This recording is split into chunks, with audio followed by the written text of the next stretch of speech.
It helps to turn the headset on, doesn't it, gamers? Oh, no, no, no, no, no, no, no! No! No. Ah. We're okay. We made it. Oh my god. I just woke up from a nap, as you might be able to tell. Brutal. Oh, it was such a good nap, though.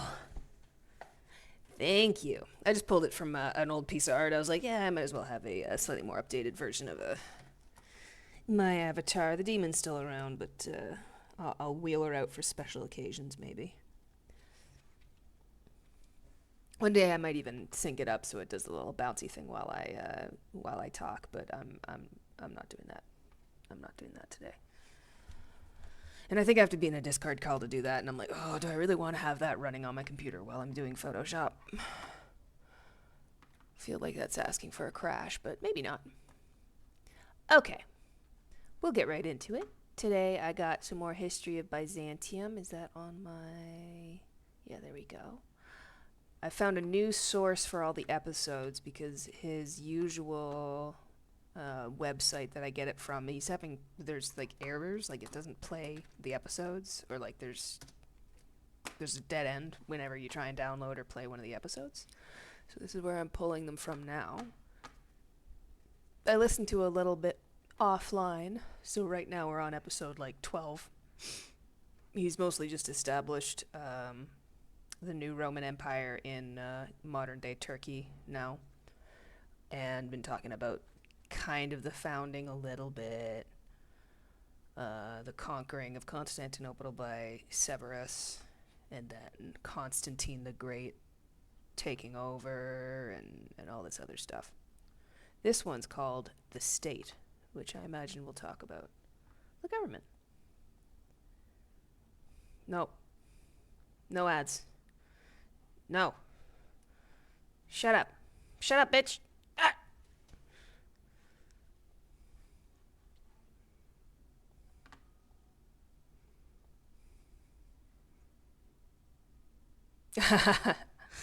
Smart. Well, don't get in trouble. Don't be afraid to turn me off.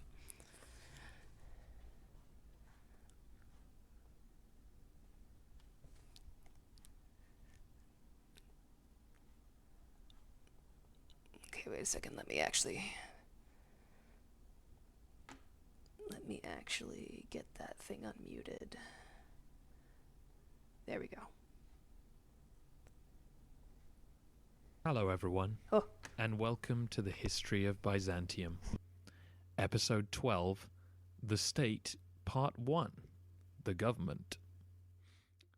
Last time, we completed our geographical tour of the empire by looking at the eastern provinces and the peoples living beyond the borders. Today we're going to take a more bird's-eye view of the Byzantine state and look at how society functioned day to day, with a particular focus on the three major institutions which operated within the empire: the government, the church, and the army. Or at least, that was the plan. As with the episode on Constantinople, the sheer amount of information I wanted to tell you has ballooned this episode to twice the usual length. Instead of changing things around too much, I've just split the episode into two. So today, Well, I in hope part you have a one, nice we will time at focus your on the parents' government. house. And tomorrow, in part 2, we will look at the church and the army. Yes, tomorrow.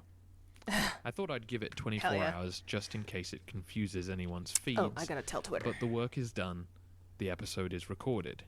By Tuesday, you will have 2 episodes for the price of 1. We'll start with the function of government and how individuals fitted into its structures. The individual at the top, of course, was the emperor. Since Augustus had gathered all executive power around the office, the emperor was the decision-maker in the Roman state. Stylus. Through the History of Rome podcast, we saw how this office evolved from the approachable principate to the hard-to-reach dominate. By the 6th century, the emperor as dominus, your lord and master, was firmly established. We saw in episode 10 how one would have to go through one palace after another just to reach the imperial palace, and once there you would be a supplicant groveling before his imperial majesty. He's literally so cool. I love the Emperor. Of course, emperors still met with advisors and ambassadors and generals and would talk to them like any other person. And in ideological terms, the Roman Republican past still lingered on in the legal framework of imperial power. Byzantine emperors were expected to not be above the law, despite the fact that they had the power to change it. The idea that laws made the empire civilized and that the emperor was protector of them still existed, and was still widely believed to be the done thing. Holy shit. If an emperor were to flout this and nakedly demonstrate his ability to do whatever he wanted, he would likely be branded a tyrant and perhaps justify, in the minds of unhappy citizens, a rebellion against him. Killing him. Of course, in practice, obedience to the law was more imperial self-preservation rather than an insurmountable obstacle to decision-making, but these invisible constraints on acceptable behavior are very much part of what makes daily life what it is. So as it was in the days of Caligula or Commodus, if an emperor went around chopping heads off or stealing estates, the people would no longer accept him as their rightful ruler. But in addition to these basic restraints of good governance, Christianity had now added a new dimension to the role of imperator. Constantine had, of course, publicized himself as the founder of a new kind of emperorship, one endorsed by God and one needing a new capital to cement its status. Subsequent Christian emperors had continued in this tradition, increasingly seeing themselves the as divine God's right of kings vice-regent on earth. wasn't a thing. They were no in longer a lot just of Lord of empires. the Roman people, they were Lord of God's people. The daily ritual of life in Constantinople reinforced this notion to both the emperors and their subjects. The emperor was the key figure in processions and mass, and was to be seen leading his people in worship. We also saw from the history of Rome that Constantine and his sons began to see the role of the now Christian emperor as more than just the lawful sovereign of the empire. The idea began to grow that he was actually the leader of worldwide Christianity. Constantine had told the Persian king that his Christian subjects were actually under Constantine's protection. And while none of Constantine's successors had actually tried to make this claim a reality, it was a precedent which remained in the minds of subsequent emperors. We are making a If they were Signalis God's OC for right-hand Quills, by the man, way. then surely they must Magnificent. protect all of his people. Love Signalis. This, of course, brings us to the Monophysites and the question of orthodoxy. The Monophysites From our again! 21st century perspective, it seems counterproductive for the Byzantines to have constantly harassed their own people into all believing the same thing. For centuries, Roman toleration had kept the differing beliefs of the Mediterranean under one political system. Now, however, state policy was to define one set of beliefs and make sure no one was straying from them. Why was this so important? A number of reasons converge on this, I think. Judeo-Christian traditions are, of course, important. The Jews had for millennia seen themselves as God's chosen people and protected their laws at all costs. The commandment to have no other gods but God was a concept that, when taken seriously, could see the Monophysites or others who differed from Orthodox belief as disobeying this instruction. Jesus, of course, said that he was the way, the truth, and the life, and the only way to God was through him. So Christians Getting a were lot of always mixed likely messages to argue from strongly Judeo-Christian that values. having the right beliefs were the only way to gain eternal life. All right. But coupled with this desire to obey the one true God in the right way was the Roman belief in divine support. From the time of the Republic, it was accepted that the gods must be appeased, honored, and sacrificed to in order to secure the safety of the state. Military victory and the expansion of the empire were seen naturally as extensions of divine favor. This concept was hardwired into the mindset of society, so when the deity being worshipped changed, these facts of life did not. it was now vital that God be worshipped by all on the same basis to secure his favor for the empire. To allow the Monophysites or some other belief system to exist amongst God's people was not just a pious concern, but a national security issue. I'm sure that can't Of course, go wrong the influence anyway. of Christianity did have another effect on the emperors. They were now to be seen as pious Christians themselves. You may recall how the Emperor Theodosius did serious penance after allowing the slaughter of the citizens of Thessalonica by their Gothic garrison. Day to day, the emperors now knew they should be seen as good men doing good work. Lesbia After robot. all, they were no longer just another Augustus or You know, this Trajan. one's extra lesbian because They it's, were another it's for Quills, Moses or David. who I They think should be seen as would wise approve in me rulers, saying she's the caring for their biggest people, lesbian on the planet. spreading the true faith wherever they could, and protecting the church. Complimentary, of course. As you also know from the history of Rome, the emperors no longer campaigned in person. Theodosius was the last man in the east to do so, and while someone like Zeno would have had extensive military experience before he donned the purple, once on the throne, the emperors stayed in the capital.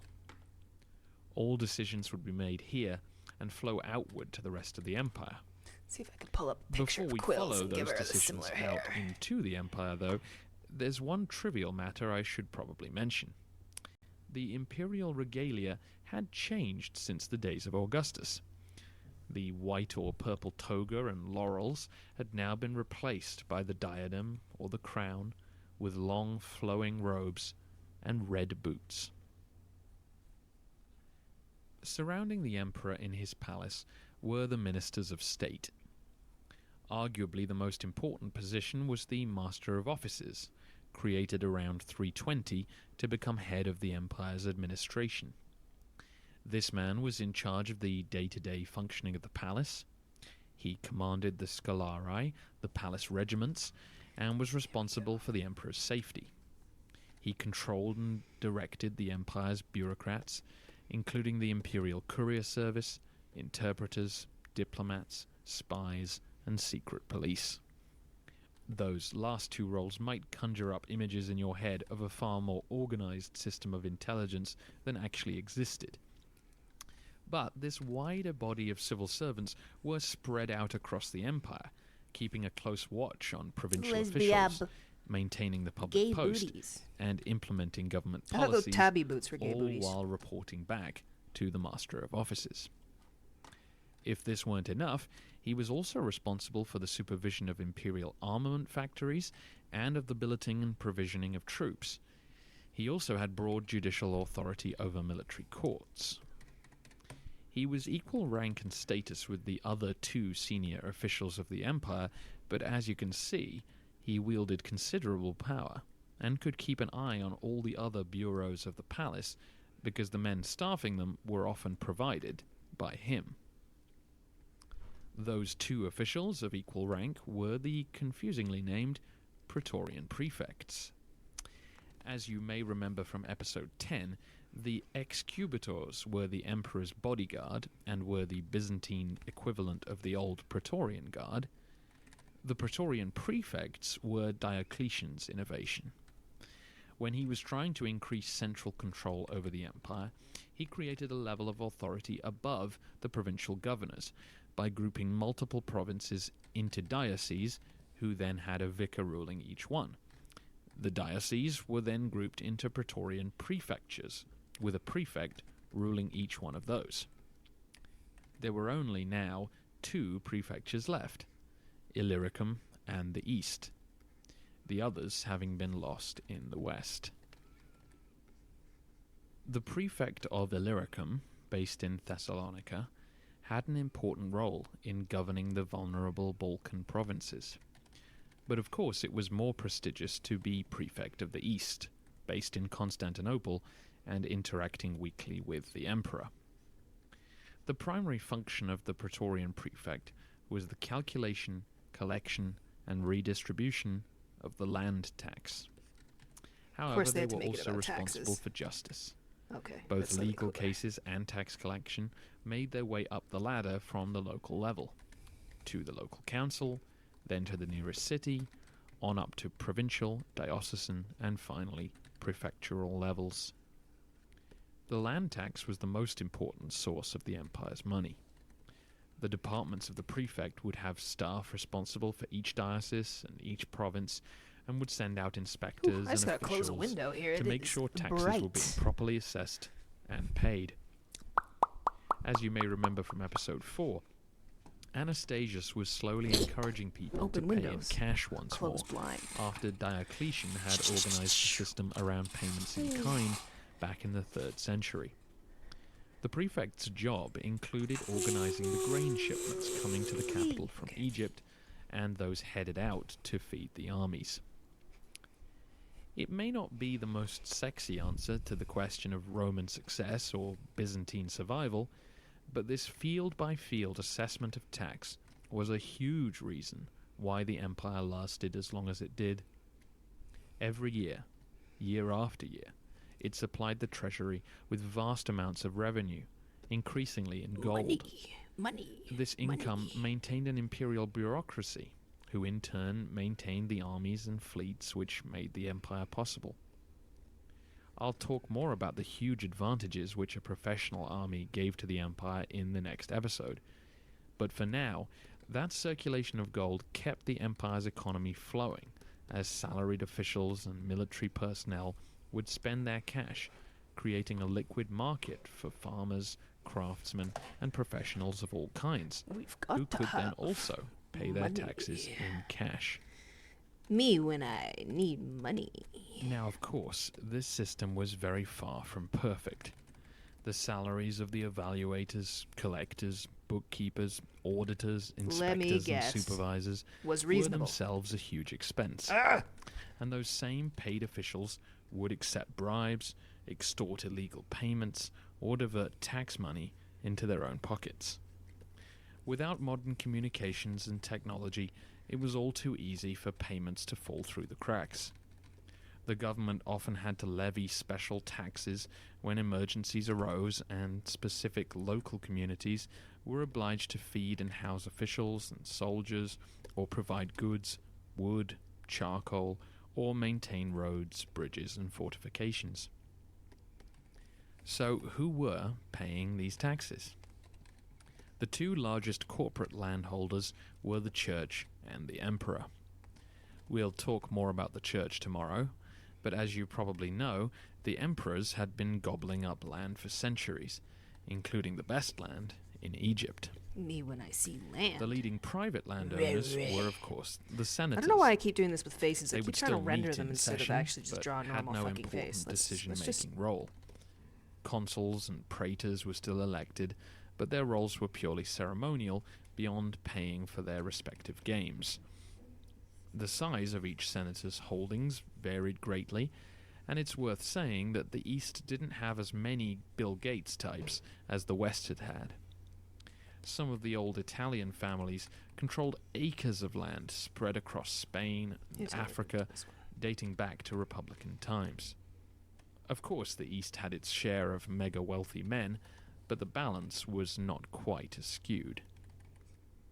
Senators were now ranked in 3 classes, or grades, largely based on wealth, with illustres at the top and clarissimi at the bottom. Only men of the highest grade could now actually sit in the Senate in Constantinople, while those of the lower grade were forced to remain resident in their provinces. There was a tendency for the rich to head to the capital, where they wouldn't have to contribute to the upkeep of the city, because the emperor took care of that. The emperors had therefore slapped down on this, trying to make sure that at least some of the wealthy stayed in the provinces and helped pay for the upkeep of their regions. The local elite out in the provinces would be made up of private landowners, members of the provincial town councils, representatives of the provincial governor, and the leading clergy. The members of town councils, or the curial class, were a constant problem for the empire. Back in the classical past, when the city-state was king, rich men would lavish their towns with amenities, sculptures, baths, and temples to advertise their own splendor. In an era when all power had been sucked to the centre, there seemed much less incentive to invest locally, and the town councils had The come to be penis seen as a driving dead-end face. job.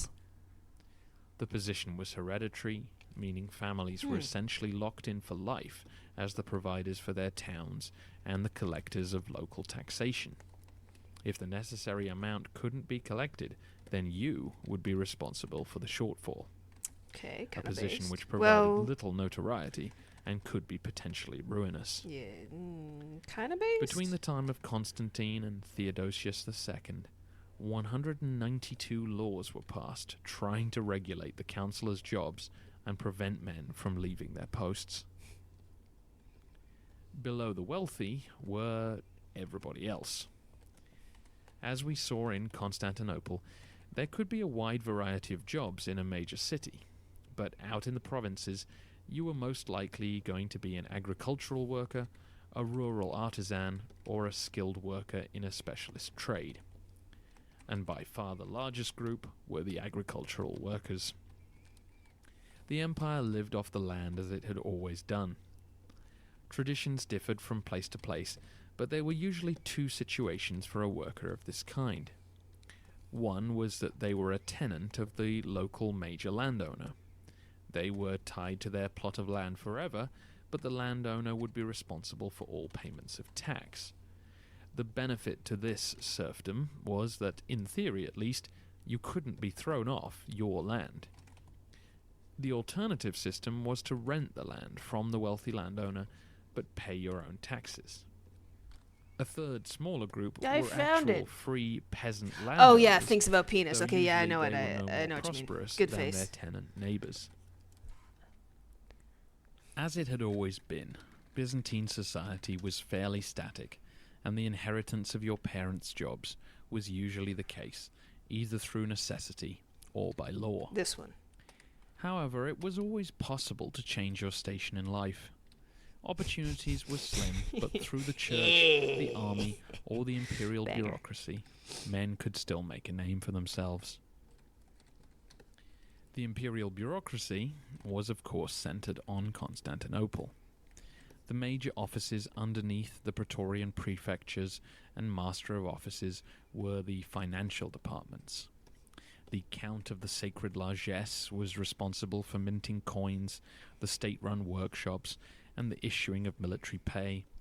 The Count of the Private Fortune dealt with legal cases surrounding the emperor's land, while the Count of the Patrimony looked after the estates themselves, the revenue from which paid for the games in the Hippodrome, imperial building projects, and the palace running expenses. Large tracts of imperial land were managed by senators, who became curators of the estates in exchange for a salary or keeping the profits over a certain fixed payment to the treasury. These positions were highly sought after because of the tax breaks and opportunities for enrichment. The imperial lands, you see, were exempt from the clutches of the tax collectors, no matter which province they sat in. There was also the quaestor, or Minister for Legislation and Propaganda, who drafted laws, the Grand Rika, when Chamberlain, she's up to drawing generally a nefarious eunuch, things. who would So guard the true. emperor's private apartments. There was the urban prefect, who governed Constantinople. He had his own praetorium outside the palace, where he could judge criminal cases, control urban trade, Fucked up her and eyes look a bit. after the city's water supply. He also acted as a sort of chief of police, and had a small guard who were meant to put down riots, Also, which, to make obviously, her they were a not very little successful too at. dark. All these officials and Quills others is would very make up the Scottish. consistory, or imperial council, who checked imperial decrees, advised the emperor, and received ambassadors. Below them were any number of other civil servants, scribes, notaries, and assistants, carrying out their orders and keeping the empire running. These positions in the capital were highly desirable because of the chance to make cash. Chash Imperial money. officials charged everyone extra fees for carrying out their work. These sportulae, or additional fees, are hardly an uncommon feature of many societies. To get your permit sorted out or your lawsuit properly written up, you paid your fee to an official to make sure it got done. However, Byzantine bureaucrats took things to extremes, including charging you a fee just for collecting your taxes. Wow, thanks. The emperors were ever concerned to rein this system in. Their laws show a genuine concern that the illiterate poor should not be tricked by cunning officials. Constantine had banned the system, but clearly couldn't enforce that, because by the time of Valens, the emperor issued a decree trying to organize and regulate the practice. Finally, good emperors. A job God. in Constantinople was so attractive that men with money would try and buy them, with even some clerical positions being, unofficially, up for sale. Although the system sounds quite corrupt to us, it clearly kept things working in the capital, and attracted talent and money to Constantinople. It's possible that a lack of similar inducements at Rome or Ravenna contributed to the breakdown of imperial rule in the West. Guys, we need the corruption. We need Before it. we leave the We government, need the I billionaires. should just say one more thing about eunuchs. They were increasingly a popular choice as palace employees, because men who couldn't have heirs were seen as safe people to be around the emperor and his family. A well-placed eunuch could therefore become very wealthy and influential, and were often despised and mocked by the senators who couldn't reach their level of influence despite having much higher status in society. Deliberate castration was of course illegal in the empire, and so many eunuchs came from beyond the borders. So, the government of the East was far more organized Well, how are they going gonna to find out that you cut off your own in the cock and age of the balls? Antonines. The crises which had hit the empire over the Just last be like, I 3 had an centuries unfortunate had required the emperors sword to manage ever dropping more closely incident. the resources at their disposal. The bureaucratic class had certainly grown as a result, but not to a ruinous extent. I'm sure the tax collectors weren't popular, but when an intelligent ruler like Anastasius was at the helm, the system Kinda give a functioned well really high enough to keep the cheekbones. borders safe and the treasury full. We'll take a pause there and come back with part 2 as we look at the church and the army in the 6th century. Thank you all for listening, and see you tomorrow.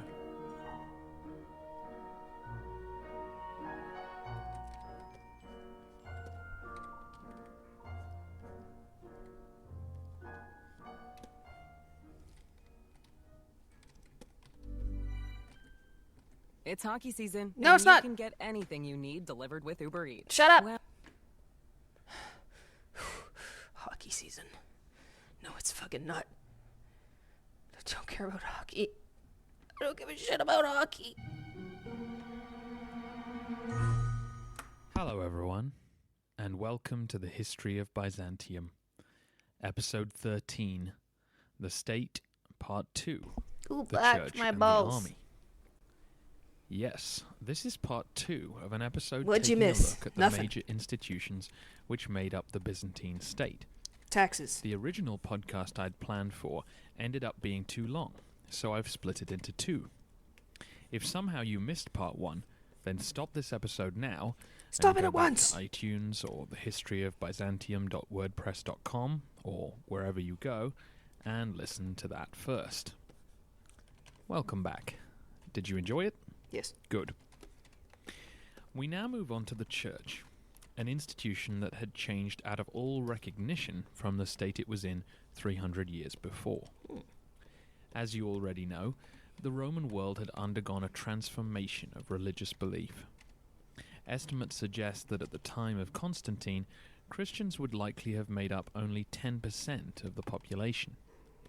But with official patronage, the church grew and traditional cults wilted. By the time Julian the Apostate had come and gone, the momentum was with the Christians. The message of personal redemption from the one true God was irresistible, and those who converted opportunistically It does sound pretty raised good. children who accepted their faith as the truth. There were still pagans in the 6th century, Pagans. the intelligentsia in the cities who refused to abandon their classical heritage, or those out in the countryside who Give this preserved their guy traditional a drink of customs. water. He has But lip for the smacks overwhelming up the majority, ass. Christianity was here to stay, and it now guided their daily rituals and behavior. The increasing acceptance of Christian definitions of morality meant the end of gladiatorial contests and a reduction in divorce and infanticide. Okay, well, one of those Priests is were based. forbidden to Two marry of those are after based. being ordained. One of those are based. And the church's teaching on sexual morals saw gymnasiums fall from fashion and the theatre come under steady attack.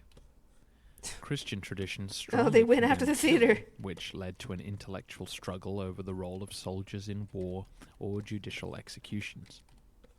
In the East, for some time, it was still considered wise for a soldier to do penance and abstain from communion for a number of years. Jesus' concern with the poor was taken to heart, and churches became increasingly associated with feeding, housing, and clothing the indigent. So those The theaters church was kids, able right? to Okay, you afford got this that. because of a steady stream of donations and bequests, which ballooned over the centuries into large tracts I'm like, of land. maybe no whose on the produce was often infanticide, but the protected from the gladiatorial taxman. arenas, divorce, come on. In Alexandria, for Let's example, have some fun. the church maintained a merchant fleet Let's divorce and some was people. active in commerce and banking. Local bishops often wielded power which rivaled the provincial governors. After all, through baptism and excommunication, he had power over who joined or left a community. And by looking after the poor, sick and widowed, he gained a moral authority. Bishops could be major urban builders, with churches being their obvious first priority, and they often had better reach into their communities than the governor, as clergy would evangelize out in the countryside and were usually more trusted than state officials.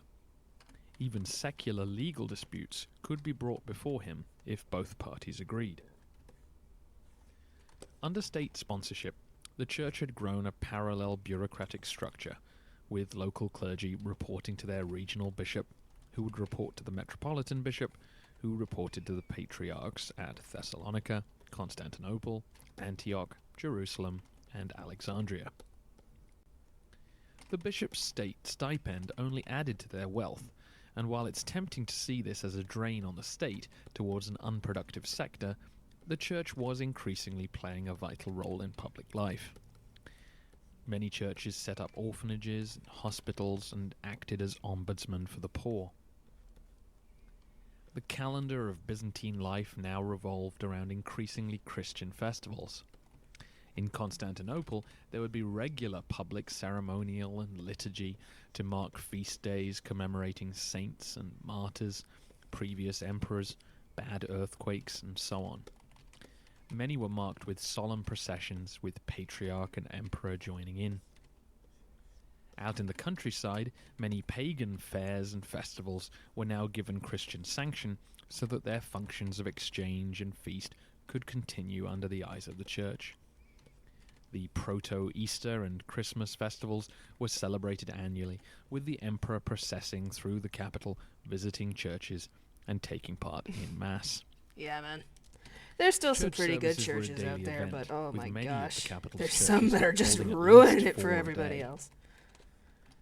Worship of the Virgin Mary had become a feature of city life, with former Empress Aelia Pulcheria setting up an important shrine to her at Blacanae. Particular icons of the Virgin and Child were honoured, and special feasts in her name were commemorated annually. Icons and relics were important parts of Byzantine worship. I jokingly referred to the number of items which Constantine claimed were in the plinth of the huge statue in his forum, back There in are a episode lot. 10. Tons of But tons to of the different holy Byzantines, relics. it was no laughing matter. Oh, sorry. The bones and other objects of saints or even biblical figures were found and placed in churches for the faithful to worship. Pilgrimage to holy sites, and certainly not just to the Holy Land, were common, and could help boost a local economy if someone famous had lived there. These holy men were part of a tradition of withdrawing oneself from society to be alone with God. Ascetics had long set this lonely example during the early years of Christianity, but as time had passed, more and more came to join the growing monasteries, where their withdrawal from the community could be best organized and protected. The monasteries cultivated their land to feed themselves, and many monks would develop trades to help provide for their new community. The monasteries could gain fearsome reputations as defenders of their faith. In Palestine, the monks of St. Sabas were notorious for enforcing anti-pagan laws which the state had not pursued rigorously enough, on some occasions violently. Around Constantinople there were at least 80 monasteries by this time. The most famous was the Monastery of the Sleepless Monks, so called because they kept up a constant hymn The of siren praise to call God of being a at hermit all in the times. wilderness. So You true. may recall Anastasius' struggles with his various patriarchs back in episodes 5 and 6. The Sleepless Monks acted as a kind of religious pressure group, urging their patriarch to fight the corner of orthodoxy against the emperor's Monophysite leanings. The final thing to say on the subject of the church is that one of their practices But had then had no a dramatic streams. effect So on true. the life of the city, and that's the burial of the dead. For the Greeks and Romans, both cremation and burial were practiced. However, the Jews buried their dead, with God setting the example by burying Moses. Adding to this tradition was the Christian belief in the resurrection of the body once Jesus returned. So the burial of the dead now became a necessary religious ceremony and required cemeteries to accommodate the deceased. That seems inconvenient. When Constantinople was expanded by Constantine's successors, the graveyards which had lain outside the walls had to be incorporated into the city. The construction workers were apparently very fearful of desecrating any remains. We now turn to the army. Rome's legions had systematically defeated her enemies until no one was left in the Mediterranean to match them. Good for her. Slowly over time, Roman citizens had avoided the harsh military life, to the point when barbarian armies were able to overrun the West and relieve the Romans of their empire. The Byzantine survival was due in no small part to the story I related to you in episodes 2 through 6. Leo was able to outmaneuver the German core of his army and use No the Texans. Isaurians to prevent them from taking control of the empire. Zeno then agreed to give Theodoric Italy in order to remove the final Gothic horde from the Balkans, and then the Isaurians were themselves crushed by Anastasius's armies, finally allowing a native Byzantine corps to ensure that the military were more loyal to the state than to their own generals. Anastasius's careful management allowed the army to be paid adequately too, and the successful conclusion to the war with Persia in 506 demonstrated the healthy state of the Byzantine military. It's worth saying, though, that Byzantines were by no means running every aspect of their armed forces. It remained the case that many talented natives would stick to their estates, enroll in the imperial bureaucracy, or become a bishop before they would ever resort to joining the army. No name, but it's By for jumping Quills, ahead voice slightly in Quills our on story, Twitter. She's a voice This point actor. is made well by an ethnic breakdown of the Emperor And a good Justinian's buddy. leading generals. There was Mundo, a Gepid, Sitas But, and Narses, Armenian, Sidas is back. Chilbudius, a Slav, Chilbudius and is Bessus, back. a Goth. Sorry, I got counterbalance sidetracked. this, though, Belisarius and Germanicus yeah, I'm basically just were drawing her both as an elder. Balkan-born Byzantines. Settlement Which I within think was the the empire direction. could still be obtained through offers of military service, He's like and so open to many interpretation. foreign-born men filled the ranks. Estimates suggest that between 300,000 and 350,000 soldiers were employed by the Byzantines in the 6th century. The army was by far the largest consumer of the empire's revenues, somewhere between 1/2 and 3/4 of expenditure. In addition to their wages, the soldiers also received cash bonuses on the accession of a new emperor and on every 5th anniversary of his reign. These bonuses could amount to a whole year's pay and were considered a necessary expedient to maintaining soldiers' loyalty to their emperor. Smart. The troops were recruited in various ways. The hereditary principle which Diocletian had insisted on was still in effect, where able-bodied boys were born. Volunteers could still be found, particularly after Anastasius increased their pay, and of course in times of crisis the state retained the right to conscript. Foreign allies also fought alongside the army and were now known as Federate troops rather than the old title of auxiliaries. The distinction being made because the Federate troops were commanded by their own leaders. This could of course affect their loyalties. If you still remember Vitalian's revolt against Anastasius, he was greatly aided by the defection of his federated Bulgars. I don't remember The that. disposition of the Empire's armies remained as it had been since the formal divide of the Empire into eastern and western halves. There were two types of soldier. The Gotta look into Limitanii Signals were at the some border point. It's troops really who great. lived off the I land highly near recommend the it. Danube or in the east. I can't then recall. behind them Maybe were it the was you, field Garnet, armies, or maybe it was somebody else. each But with they were its like, own I really general like art or history, magister and militum. Signalis is great for that because there's so There many were 5 classical field pieces. armies of between 15 that you and can be like, 25,000 "Oh!" men. One each for Illyricum and Thrace, one for the east, and 2 praesental armies based near Constantinople who could be deployed in either direction. Now, when I began researching the Let me history get of another. Byzantium, I know one of the first questions I wanted to know the answer to was what did the Byzantine army do about the Huns? Sure, Attila's empire was long gone by now, but surely after the devastation they wrought, there had to be some kind of military adaptation. After all, isn't that how Rome had conquered the Mediterranean? By adapting their military tactics and weaponry based on the enemies they were fighting? The answer, pleasingly, is yes, they had adapted. Oh. The key unit in any Byzantine army were now the mounted horse archers. The Yeah. complexity of the Huns' composite bow made it hard to adopt them quickly. The Goths and Gepids, for example, rode in Attila's train for a decade or two. Talk but about the didn't learn Parthian enough shot. to imitate it. Parthian The shot. Byzantines, though, with a professional armed force and munitions factories, were a different story. Parthian shot. The That's when you Byzantine do the, cavalry were now trained turn to around fire backwards. their bows while riding and imitate the tactics of their most fearsome enemy. Yeah. They added body armor for both man and horse and a short line. So the Parthian shot is super fucking sick because I think it was used a lot by Mongols and stuff.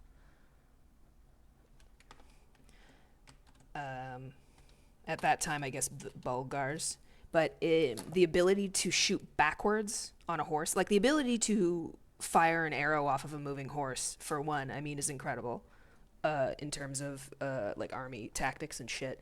But what I guess Parthians would do is they would bait out attacks from larger armies, and then they would retreat.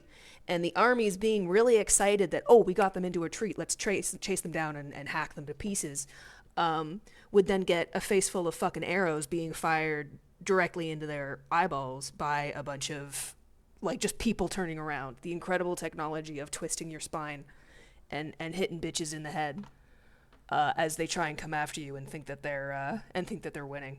And that was like incredible technology at the time. There's been like a shit ton of armies, and actually Byzantium finally got it through their thick fucking skulls to not chase after fleeing enemies, because so many times they'd encountered all of these arrows as they ran after a retreating army, or a retreating. It's hard to call them army. I guess it was a little bit more like raiding parties. But I think when the Crusaders came around 1100 or 1200 and started, attacking all the Arabic places to fucking free the holy city or whatever, they didn't know that lesson yet. And so you had this huge swath of Crusaders who got killed because they kept doing the same thing the old Byzantine folks would do, which is, again, running after people who are doing totally fine and then just turn around in their saddles and shoot you. So anyway, that's a fun little lesson on the Parthian shot that I really like. Quills! Sorry, I was talking about the Parthian shot. I feel like you'd approve. You're going to be like, oh, that's like from Warhammer. Lance to allow for the more traditional line of attack. Greetings. Naturally, though, Quills. there was a difference I'm in working on you, quality girl. when comparing Hun bowmen to their Hit the face a Byzantine little bit more with counterparts. the brush in a minute. But The Huns grew up in the saddle. If you have any more As specifics children, you they would want learn to to rail ride out on in this, all manner of conditions kind of giving her at your speed, hair. and learn what would look to us like circus tricks for amusement. By the time they were old enough to wield a bow, the riding part was second nature. Even the most horse-loving Byzantine didn't spend days in the saddle, so it took a tremendous amount of training for the Byzantine cavalry to learn how to ride and fire and reload and fire again, all You know, one more fucking thing. Maybe we should give horse girls a break, because horse girls can probably do a Parthian shot. So you should be scared of horse girls. I'm not a horse girl. I don't give a shit about horses. They're kind of cool, I guess. I've ridden a horse like twice, and like it's a rich person's hobby now. But maybe we should be nicer to horse girls, because you never know when they're gonna twist around in a shadow and shoot you in the face with an arrow. Okay? All right, rant over. I'm freshly staying at a caffeinated. safe distance from the enemy. It Freshly seems that napped it took more and than a year caffeinated. of training for a Byzantine horse archer to be ready for combat, and of course, he would still be no match for a man from the steppes. However, against a German, a Slav, or a Persian, he would be quite formidable. The skills of a mounted archer were perishable, though, especially for those who hadn't been excellent riders since childhood. A modern comparison would be the difference between pistol and rifle shooting. The retention of skills is quite different. Without regular monthly practice, the average pistol shooter can lose accuracy quickly, while a well-trained rifleman only needs an annual refresher. The mounted archers were like pistol shooters. They needed regular practice to maintain their skills. The instruction of new recruits and the practice of unit and formation Way tactics back in elementary was, school. of course, part of the life of a professional Pretty army. cool. And that professionalism is what made the Byzantines, I like the idea of as it horse had riding. the Romans, a match for any opponent. Foreign troops were more often than not I was scared of unprofessional. heights as a kid, though, so I They never. might have no formal training. really All got the into it. skills they did Not have that I'd be able to could afford atrophy riding a horse while they were regularly, out but, working you know. in the fields. Enemy soldiers would often only know one particular skill, learned from their people. Now, any man can swing a sword, but Goths with their lances, the Alans with their heavy cavalry, or the Huns with their bows, would generally stick to their people's preferred method of fighting. Professional Byzantine soldiers could be trained in multiple techniques, depending on who or where they were fighting. One more rant. This That's flexible the skill beauty set- of multiculturalism. All these fucking rightoids are like, oh, multiculturalism is what brought Rome apart. And it's like, no. Byzantium had like a fantastic army, and that's because they conscripted tons of different conquered peoples. So we have to conquer a bunch of people. Wait. Gave the empire a huge advantage over foes who had to rely on tribal levies, freebooters, or impressed peasants. The to cops fight. are being dispatched. Those same soldiers would then have to scavenge for food from nearby fields to maintain themselves, while the Byzantine army was well supplied. The discipline of a professional army, long held as a Roman virtue, was still an advantage over enemy volunteers. Love their kitty paws. Another question you might ask, then, is why the empire was constantly under attack if its army was supposedly so superior. One answer is, of course, what we've been looking at over the last 5 episodes. The Persians, the Arabs, the Slavs, the Bulgars and the Germans were by now significant nations right on the border, eyeing Byzantine wealth. The field armies couldn't be everywhere at once, and so regular raids took place, but since the death of Attila, they had always been beaten back. The other reason for the constant conflict was a change in Roman strategy. I say Roman rather than Byzantine, because it's not clear when Teamwork this makes change the took dream place. work. See? Yes. Certainly, once the crisis of the 3rd century kicked in, things began to change, but it's possible to see its origins even before that. The old Republican and early Empire tactics of the army were to hack away at an opponent, knowing that heavy casualties could be absorbed because the enemy would eventually turn, flee, and be cut down. What a shitty The system. destruction of the enemy army would mean peace for the Romans. That situation changed as soon as there were more than one enemy on the frontier, and when the seemingly inexhaustible supply of Roman manpower began to dry up. Oh, wait. Now that there were enemies on every front, a mass battle was not an ideal situation for the empire. As had happened at Adrianople, the loss of a whole army could have disastrous consequences, not to mention being hugely expensive. By the 6th century, the Byzantines knew that the loss of one battle was not irreversible, but the loss of thousands of well-trained soldiers was. In a world with multiple enemies, the Byzantines also These guys recognized would have that loved today's drones. enemy could be tomorrow's ally. To destroy a whole people might only make their neighbours stronger. The head-on assault of the old legions was therefore replaced by the tactics of outflanking, outmaneuvering, ambushing, and avoiding a last stand, if at all possible. Ah, my bones. Naturally, All my cavalry bones. was still key, giving commanders flexible options and the speed of maneuver which this new world demanded. However, infantry was still needed. Holy shit. Horses don't win battles in all terrain, and as we Welcome shall to see, the 911 ability land. of Byzantine troops to fight in all terrains, in formation, was an important asset. A new unit within the army were the Bacularii. This term originated as the personal guards attached to a commander in the field. The Buckaroos. But by the 6th century, these had become substantial retinues of men, loyal to their commander personally, and in a way previewing the medieval role of knights and their lords. My lord. I should really talk about the Byzantine navy, which was of course crucial to defence and trade. But sources are few when it comes to matters of the sea. The Roman snobbery about soldiers being the real heroes of war continued long into the Byzantine period. Roast him. For now, though, the situation remains as you know it. The Byzantines dominate the eastern Mediterranean. Oh, I found. since Don't worry, coming to Quills. terms I with the found a Vandals, picture of your who face controlled the already. routes around Italy and to the west. I mean, I haven't been referencing it, but I was just like, okay, One more thing woman, before we wrap blonde up. hair, close enough. One listener found it amusing that back in episode 4, I didn't comment on the fact that one of the commanders of the Praesental armies was called John the Hunchback. These nicknames, instead of surnames, are of course historians' shorthand to keep straight the hundreds of characters from any particular period. 27 million Johns. I can only in assume history. poor John did not have the best posture, and I have no more information than his name. His fellow commander, John the Scythian, doesn't need explanation, right? Because you all know there are people called the Scythians. What? But I did think it was worth mentioning that nicknames are going to be a common reference point throughout the history of Byzantium, just as they were in the history of Rome, where a Caligula or Caracalla were very much not called that during their lifetime.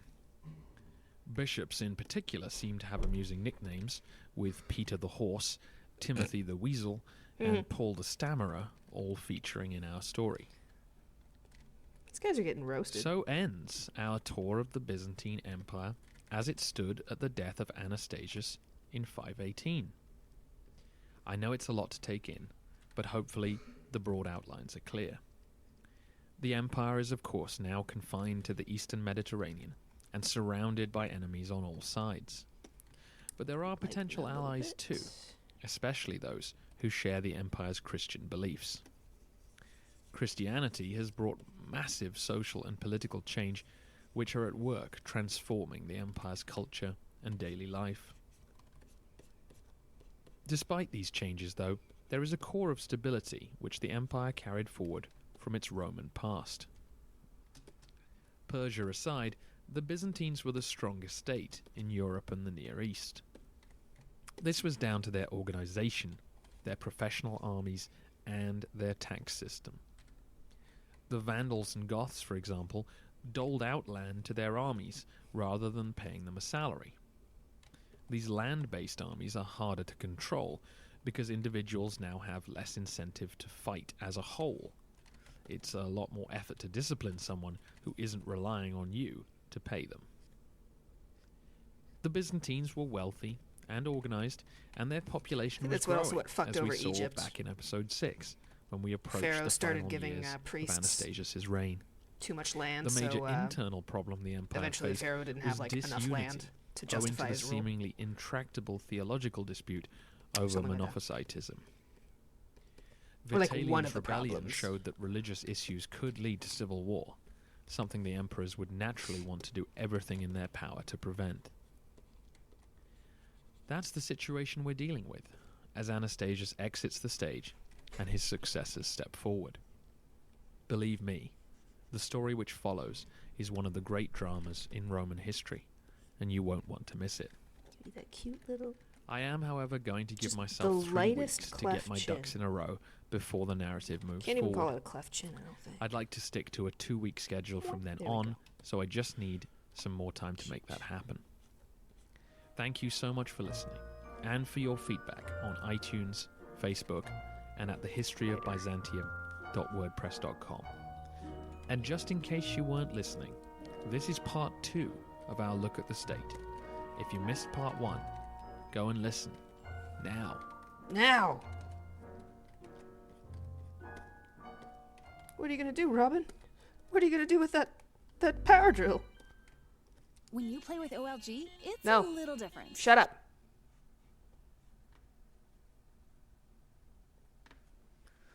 Emperor Justin, the boy next door.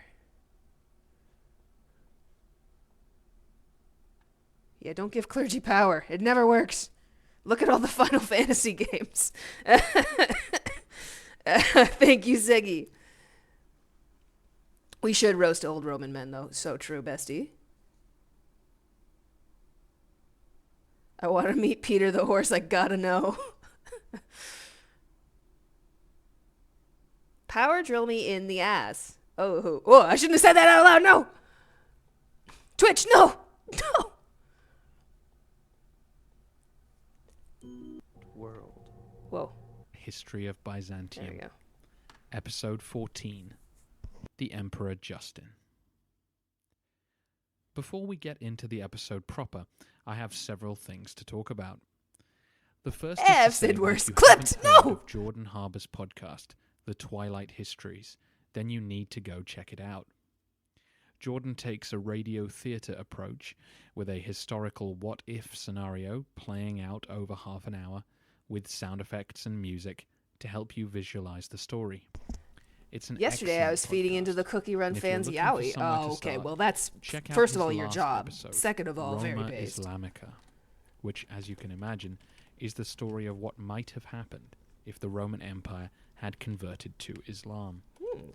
It's a scenario which we will, of course, face down the road on the history of Byzantium. Jordan even has an ebook available for Kindle to accompany the podcast. The second thing to say is that I can tell from the web stats that many of you missed part 1 of our look at I think the history of Byzantium will stop. No, it didn't stop. I think the last couple episodes we did get the conquering of Byzantium by the Turks.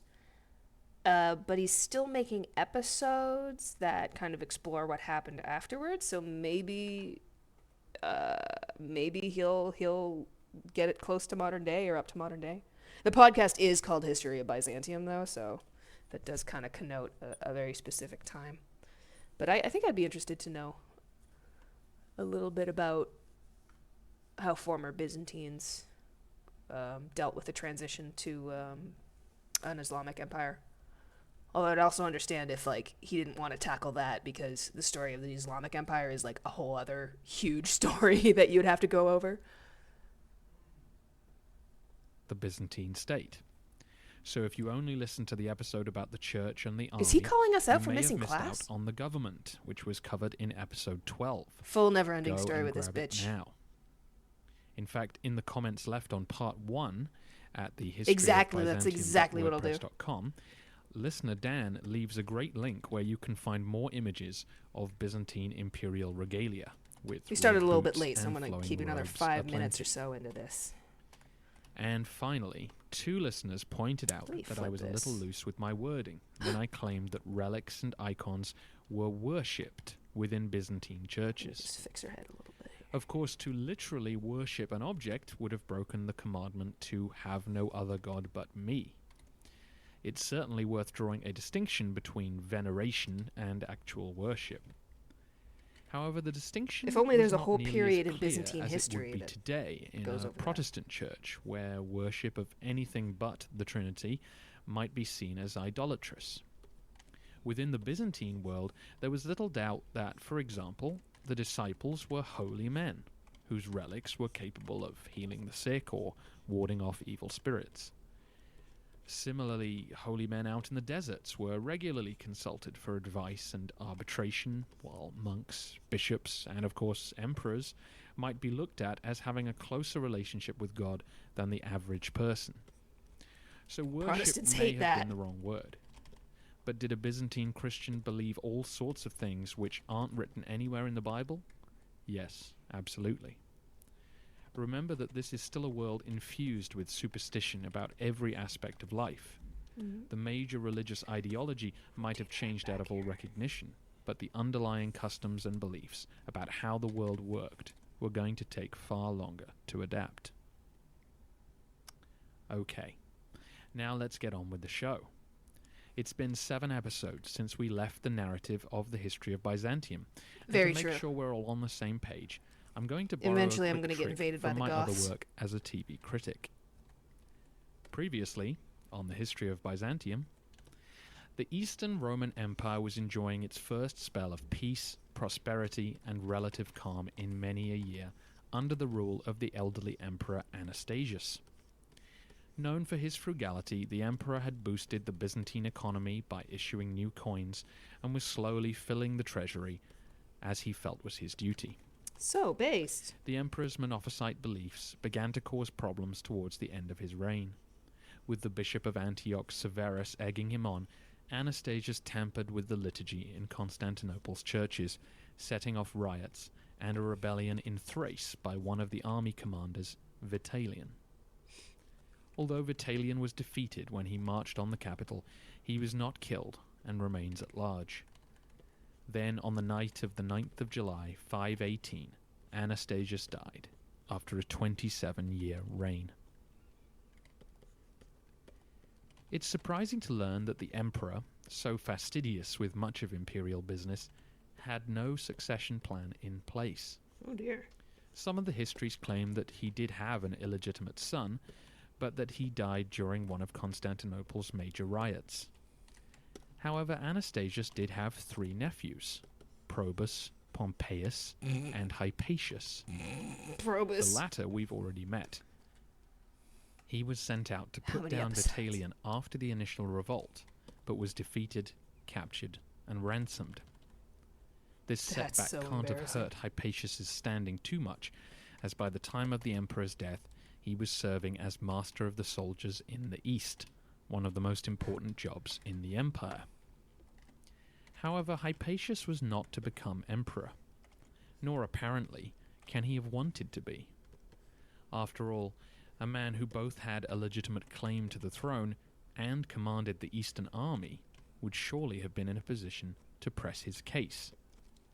In fact, Hypatius and the other nephews continued to take official positions in service of the new regime. Although it's complete speculation on my part, All right. I wonder if Anastasius felt that he perhaps didn't have the right to begin a new dynasty of his own. I will not Probus. Not even for He the was, Empire, after all, only Segi. chosen to become emperor by Zeno's widow Ariadne. He might have felt that he was merely an imperial stopgap. There were still relatives of the Theodosian line alive, and just maybe Anastasius felt the crown would return to them. We'll never know, of course, but what we do know is that once the emperor was found dead, the palace was gripped with the fever of ambition. The chance The to become flames head of of the ambition, civilized would you world say? was up for grabs, and with Hypatius several hundred miles away, the time to act. I have problems with authority now. You think I care about Palace the filled with Empire? senators and officials jockeying Here's for someone who's position, not thinking and about the 3 Roman key Empire men 24/7. were Sulla, the master of offices, Amantius, the imperial chamberlain, It's a little eye and searing. Justin, count of the excubators, the imperial bodyguard. Excubators. On the morning of the 10th of July, Sella began to hold discussions with the Senate while news filtered around the capital and the hippodrome filled with an expectant crowd. Sensing an opportunity, Amantius, who was a eunuch, put forward one of his men, Theocritus, as a candidate. Theocritus was not well known, and so the Chamberlain decided to oil the decision-making wheels by spreading some cash around. He needed to secure the support My of Roman the Empire is Imperial Gundams. Guards, who Just would the robots, naturally not have the a show. key role in the proceedings, and also wanted to get his bribes out to well-placed men outside of the palace. He had to make sure that the crowds would not begin chanting anything embarrassing, such as, "Who is Theocritus?" Who the fuck is Theocritus? Here, Amantius made his big mistake. He decided anytime to Ron hand the DeSantis cash gets out over on, to stage. Justin, Count of the Excubitors. Who could be better to have Fucking on your loser. side at this stage than the man commanding the best troops in the city? Pardon my French. Of course, Justin, upon receiving a bag full of cash, asked himself the question, who better to become the new emperor than, well, me? Justin My Roman dispersed Empire is money the world as building I have yet requested, to write down. but So instead of telling the real. recipients to support Theocritus, Always in the back of it your was mind. his name they were to acclaim. The crowd in the hippodrome were becoming restless. Every little and the bit of guards writing present helps. in the imperial box Good luck. began yelling out the names of potential candidates, to much booing and cheering. On the other side of the door leading from the box back to the palace, the chamberlains refused to open up until they had word from the senators as to who they should deliver the imperial regalia to. Lamau. With pressure growing on Sella and the assembled Senate, the name of Justin was dropped into the conversation. Here, surely, was the best compromise candidate. A fellow senator, a well-respected, if hardly noble man, who the palace soldiers would happily World support, building, you mean making something different up every time Justin anyone asks agreed. me about it? and made his way through the passageway to the Yes. imperial box, and emerged dressed in the robes of the emperor. The excubitors lifted him on their shields and placed a gold chain on his head, to many cheers. Justin promised good government, and a donative to the troops, of course, before leading a procession to the All Hagia right, I'm going to call Sophia, that then back to done. the Thank you, palace Quells, if for you're a still banquet of around. I celebration. know your strange British Byzantines time is a had a little new weird. emperor. We don't know if that's exactly how it happened, as the histories have slight variations in the order of events. All right, next one. But what is in little doubt is that me when an just emperor pause dies Byzantium with for a no second. success, Next one's. The next one, okay, nobody laugh. The next one's for my mom. She caught a hold of my Twitter. Girl geologist. Have fun being a geologist. Wing it. Oh my god. My mom's a geologist. She's such a nerd. Okay, we're gonna draw a geologist, everyone. Let's, yeah, alright, let's do like a sci-fi geologist. Oh, you know what? Maybe we should do like a cute one. Here, let's... Alright. I will draw from my immense knowledge of what geologists dress like. Because they were all over the walls of my home. Let's put some rocks in the background, too. Pile of rocks. What's everybody's favorite mineral? And you better answer with a mineral, okay?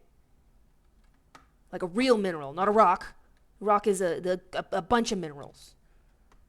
Actual mineral. Don't mess this up, folks. If I hear anyone say granite, I'm gonna kick your ass.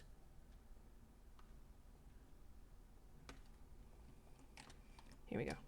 Here's a pile of rocks for reference.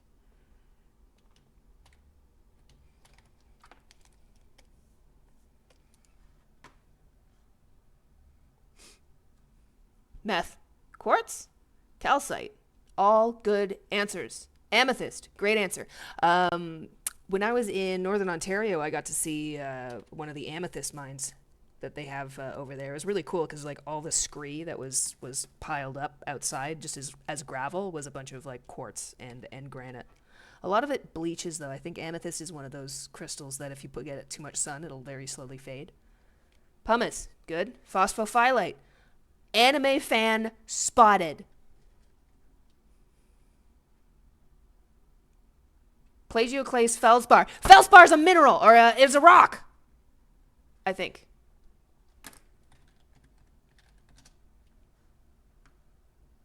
Shit! No, it is a mineral. Fuck! Alright, good answer, though. No! My favorite is tourmaline.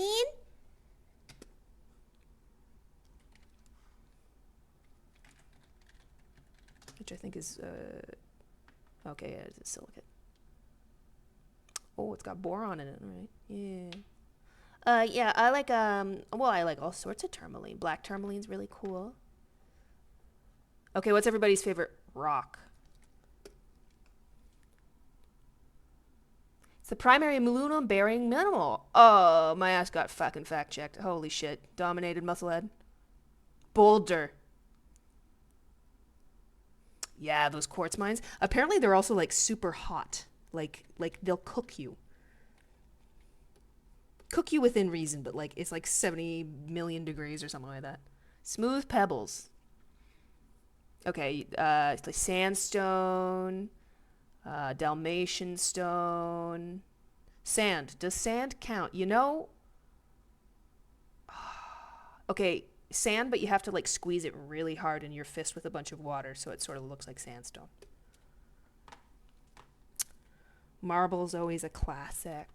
I like basalt because I'm a fucking Lovecraft fan, I guess, and he's always going on about, oh, the ancient basalt, oh, the columns of basalt, and then he says something racist.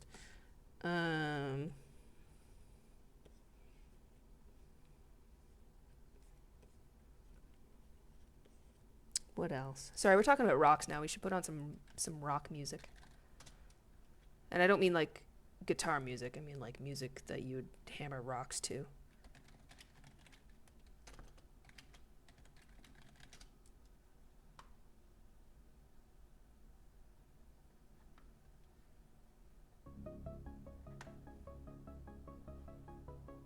We'll go back to the history of Byzantium shortly. I'm not even going to change the background. We're just going to assume that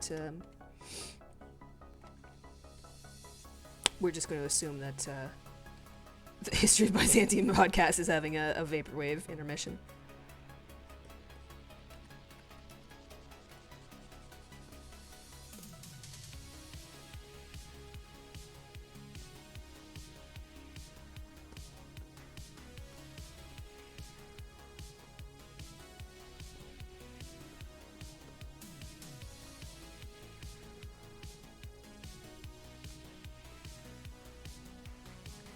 Schrock.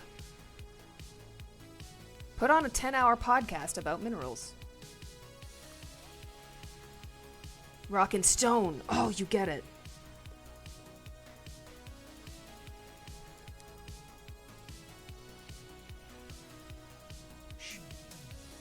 Like rock, like the giant bird of like Persian folklore.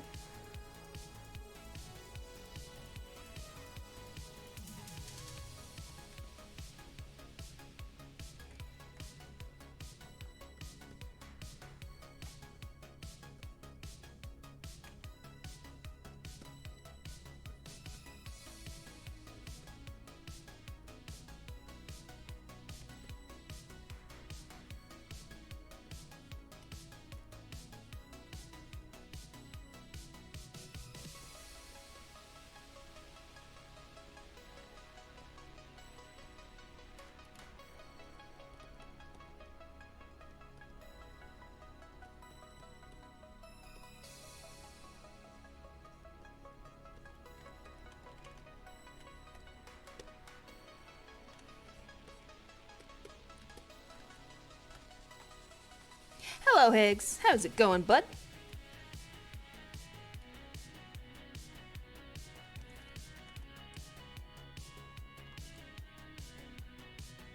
I crawl from my Final Fantasy XIV hole. Very real.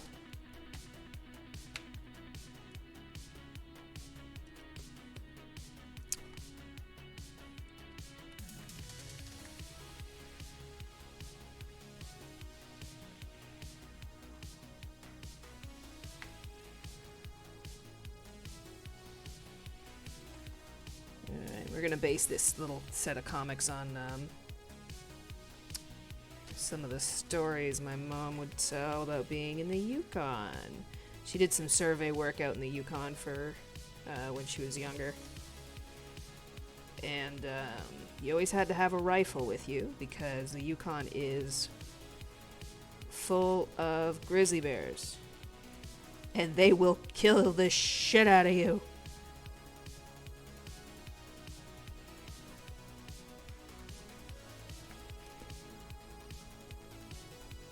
And I think this was applicable even in my time, but I think no, maybe they're still doing it. But if you're on the rag, if it's Shark Week, you don't have to like go out.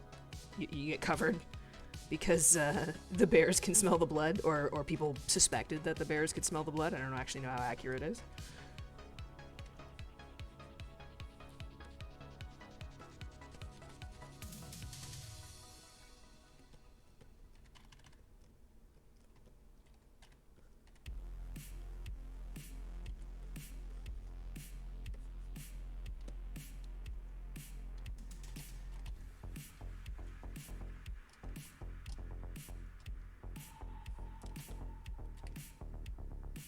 No, let's make him.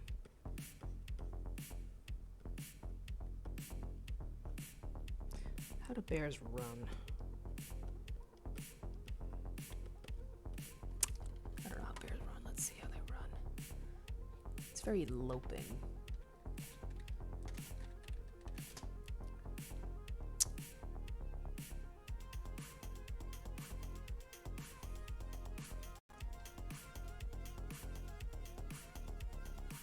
I have never seen a grizzly up close. I don't think I've actually seen a grizzly live.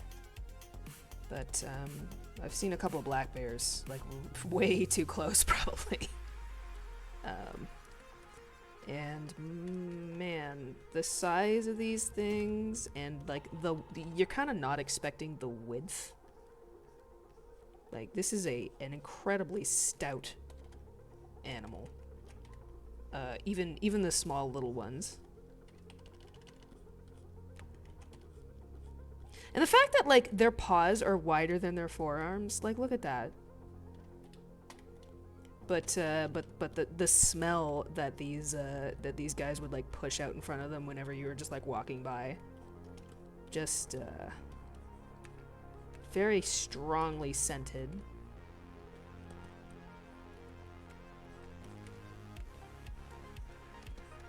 Would it be hyperbolic to call them machines of death? I don't know.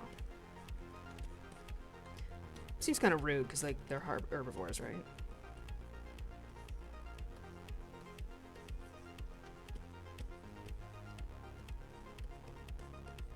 I don't know how to draw bears. I really want to draw a grizzly chase, but I don't know how to draw bears. I gotta watch that one Skyrim animation.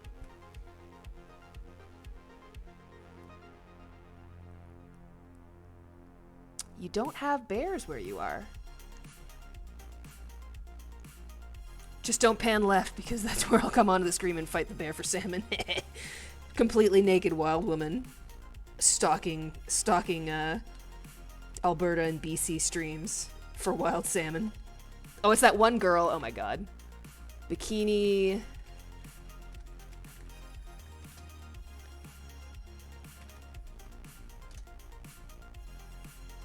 Ah.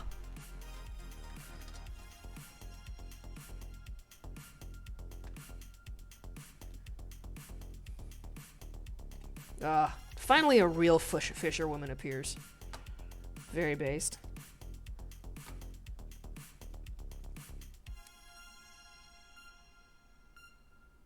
I'm not naked to my wildness. I'm naked to assert dominance over the bear. Yeah, who wore it better?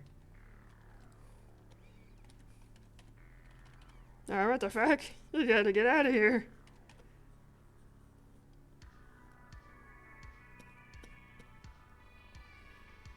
Okay, we're giving up on the bear for a second here. We'll draw the... What if I also can't draw this geologist running?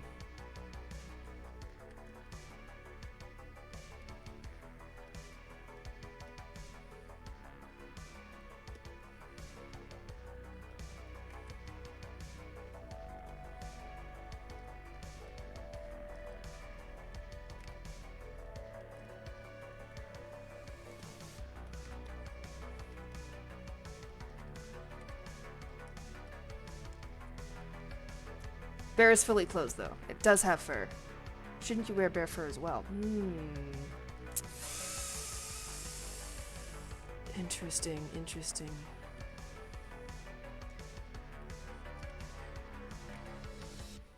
You know what? I understand both sides of the of the argument of whether or not bears are fully clothed, because like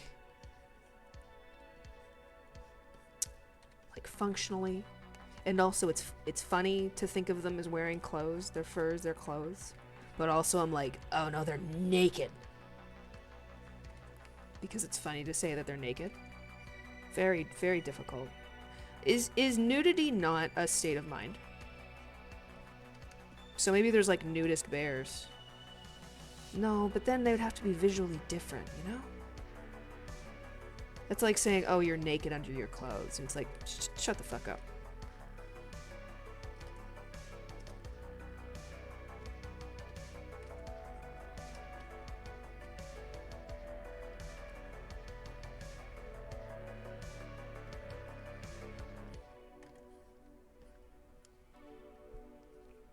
There are some bears that have no fur. That's true. They are horrible. Yeah. Strange creatures. A moose? Fuck meese. I think I encountered a couple of say I was quote unquote safe, huge air quotes, in a car when we saw a couple of moose by the side of the road in maybe New Brunswick, but fuck, dude. Yeah. Yeah, the bears that I encountered were like at a dump, so they were already like plenty occupied with much easier food. But when all the other girls are like, Marika, you're the one who's taking the garbage out, and you have to have like your back turned while you pull the garbage out of the back of the truck, I was a little nervous. They're so cute though. They're like, ugh.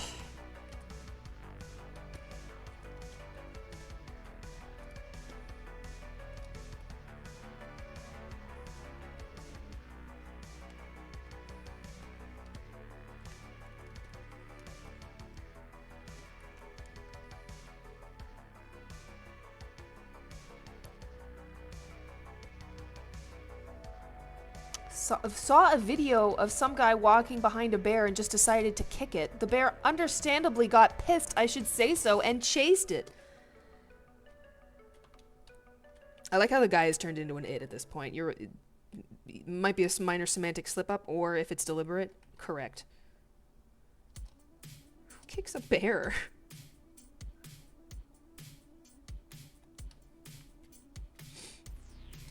Like, if you kick a bear because you think you're tough, you're not allowed to run away when it turns around and tries to kick your ass, you know? You have to fight it. At least be committed if you're going to abuse an animal, you know?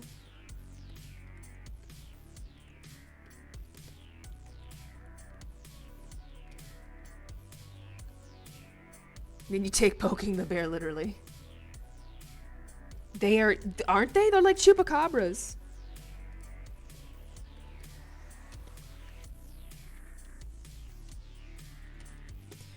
She's got a mesh bag of rocks here. I actually don't know what kind of sample stuff you would have for your fruity little rocks, but I feel like a bag is just accurate, like a burlap bag. I think we had a bunch of burlap bags around the house.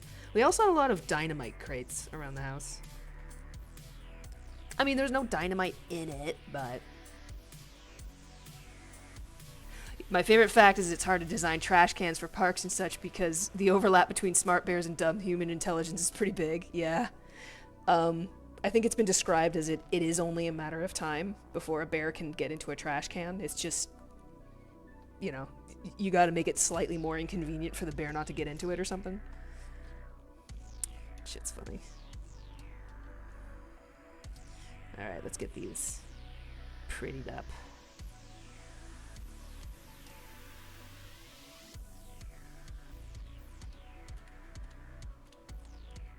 I need a reference for a Tilly hat. Tilly hat. Gosh, I need a new Tilly hat. I need a replacement.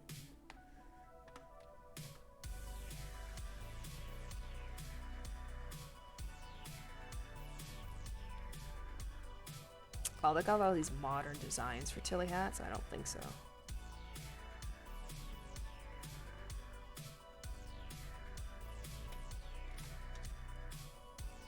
I used to have a Tilly hat that had a really nice like Haida art chin strap on it. Or maybe it was a band around the head, I can't remember. So awesome.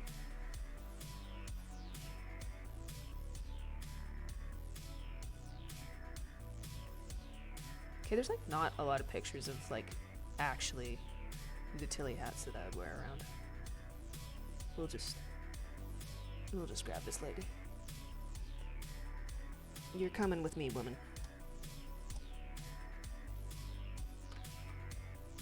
Miss Ebola, we were naming all our favorite rocks. What's your favorite rock and mineral? This Abiotic Factor piece hits differently. I gotta play Abiotic Factor. I ended up just watching the most Chad Alpha Beta Gamer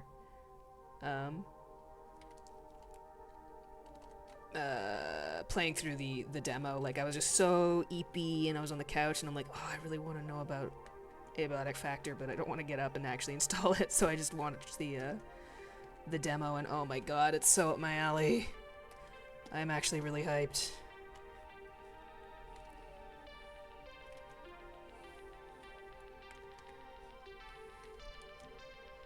Azurite, good choice. Do gems count as rocks? No, gems are minerals.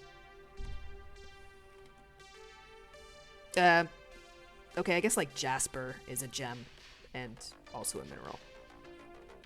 But you're allowed to name a favorite mineral as well. But you have to have a favorite rock and a favorite mineral. Now remember, a rock is a conglomeration of different minerals.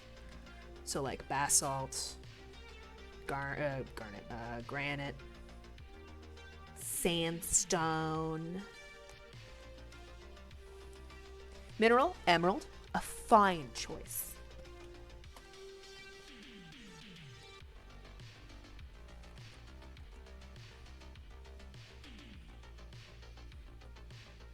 One time, we had like a shit ton of just rock samples around the house. So we had like beryllium, which is like the unrefined, I guess, form of emerald. It's some kind of aluminum silicate. I don't know. But when my mom was like, "Yeah, well, that's a young emerald," I was like, "Whoa!" The concept of rocks changing into valuable, or minerals changing into valuable gemstones was new to me.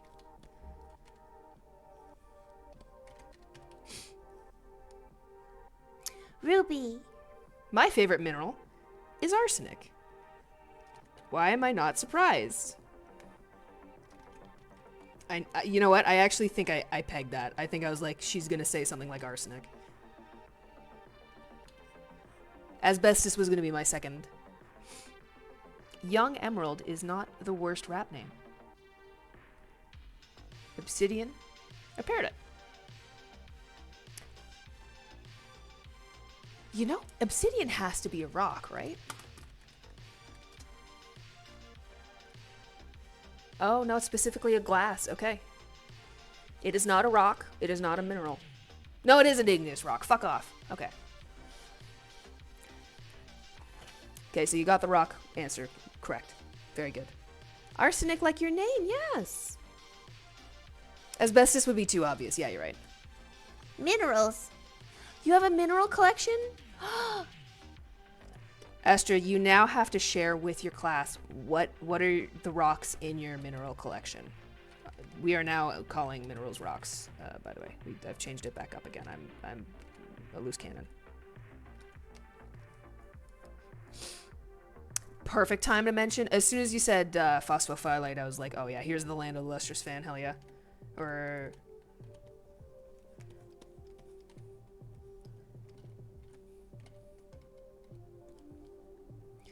do those girls ever get enough head pats from, I can't remember the monk guy?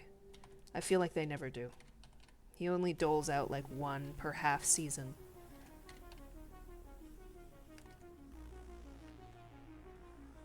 Hopefully they're gonna wait until the comic is finished before Like, I hear it's kind of like on hold, or there's been no new seasons. I'm not up to date.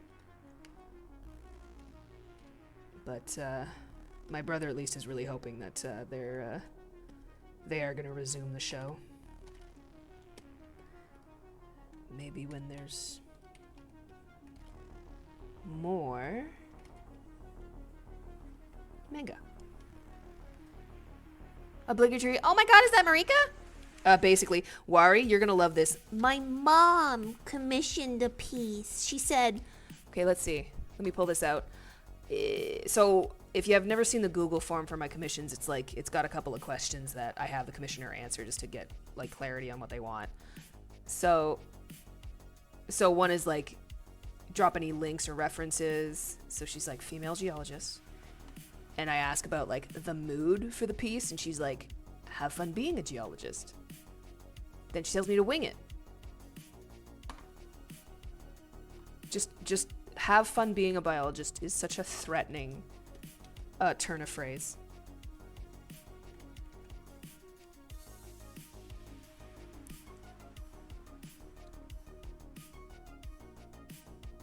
Class time, bye bye. Have a good one. Learn a lot. Or else you'll become a geologist.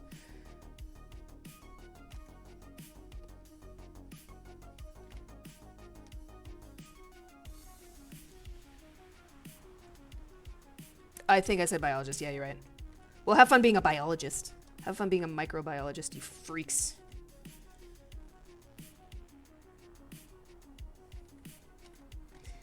well, they're both like basically the same guy, right?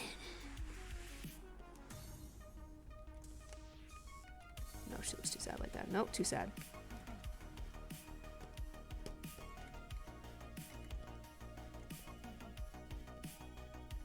There we go.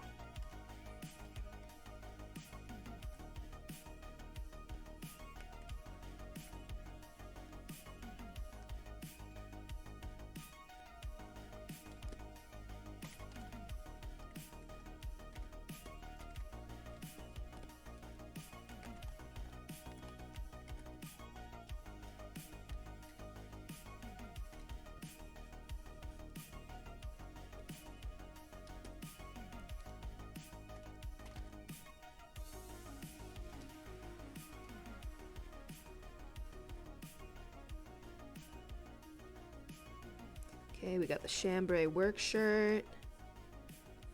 We got the rolled up sleeves. We got the cotton or the canvas vest.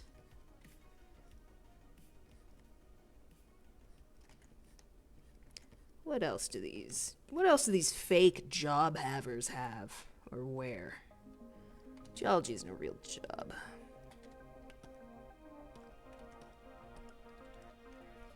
I also like my shiny. Okay, let's see. Golden sheen obsidian, very nice. Mayans would love that.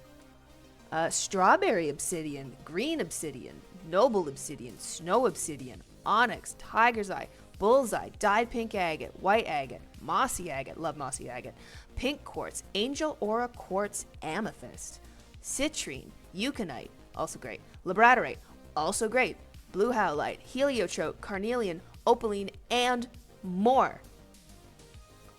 Absolutely, like literally send me a photo. I want to see your rock collection. And like connect medieval surgical tools. You must have loved that one episode of Weird History on YouTube that was like removing arrows from King Henry or something like that. Also got fluorite. Careful with fluorite. It off-gases radon. But it has to be a really big chunk for it to hurt you at all, so you're probably fine. Fluorite's also really nice, though. Keep a bunch of fake rocks. What the hell?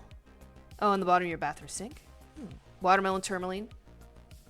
Great choice. Love watermelon tourmaline. I think I have a sample over in my jewelry case.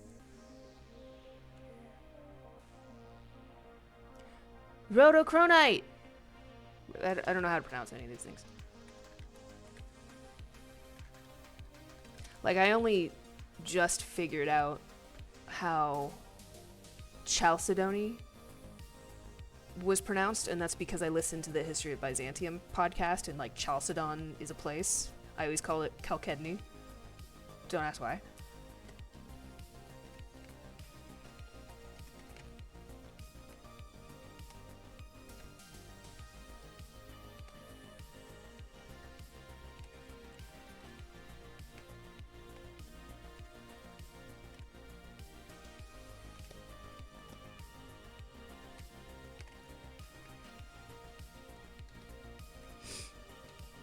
So gotta date Gianni, like mineral hunting. I bet that bitch would love minerals. Or fossils, rather. Like most places, Ontario has some pretty good fossil beds.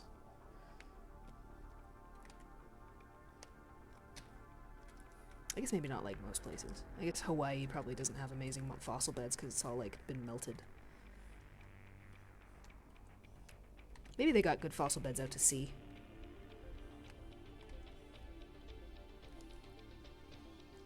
Bitches love rocks, minerals, and fossils.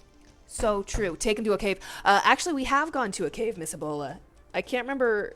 Like, he liked it. He had fun. It was the Bonachère Caves in, well, like just north, I think, of Ottawa. But those caves are actually kind of terrifying because they flood in the spring, like completely, like up to like over your head with like really, really fast floodwater. So you can just kind of imagine when you're walking through the caves and getting like the little tour, what it must have been like for the first guy to explore them back in the 50s, or maybe not the first guy, but like the guy who monetized them basically.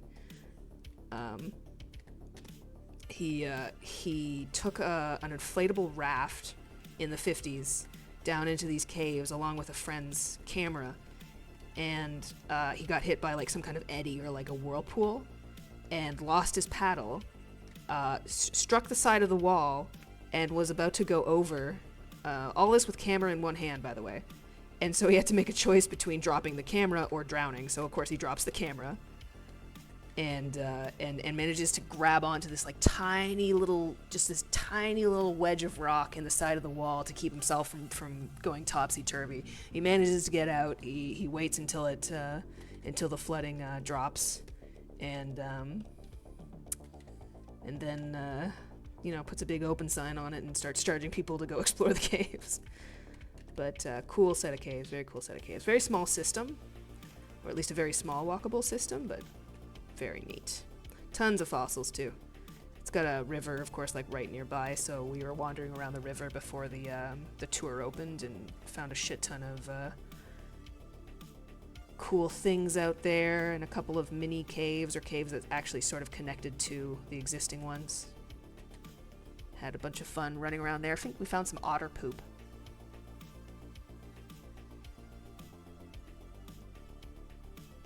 Of course Gianni likes fossils. He plays boomer shooters. Is pyrite/fool's gold a mineral? It is. It is an iron mineral. Pyrite's also a great choice. Ovens Park Sea Caves. Only because it's an isolated sea cave where I can approach you. Let me look that up. Ovens Park Sea Cave. Let's see. Oh, it's Nova Scotia. You know what? I bet if I said Ovens Park Sea Cave, my parents would be like, oh yeah. Oh my god, it's like literally right across the way from Peggy's Cove. That's funny. I wonder if we could see it from Peggy's Cove. My family's from Nova Scotia. Oh yeah, baby. This is all, I think, black shale. Like, that's full of fossils. Wow. Oh, that's so baller. Oh, God.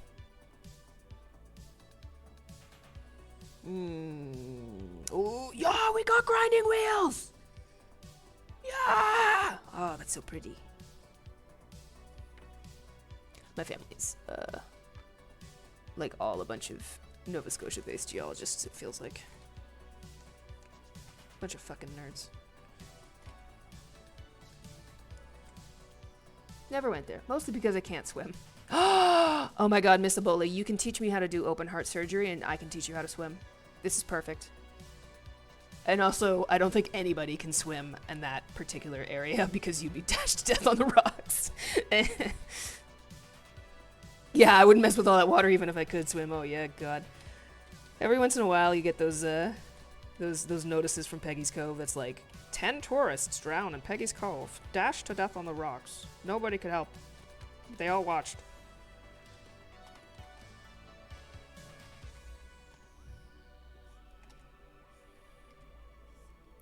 That's something I don't think I will do as a lifeguard if I, knock on wood, if I get my lifeguarding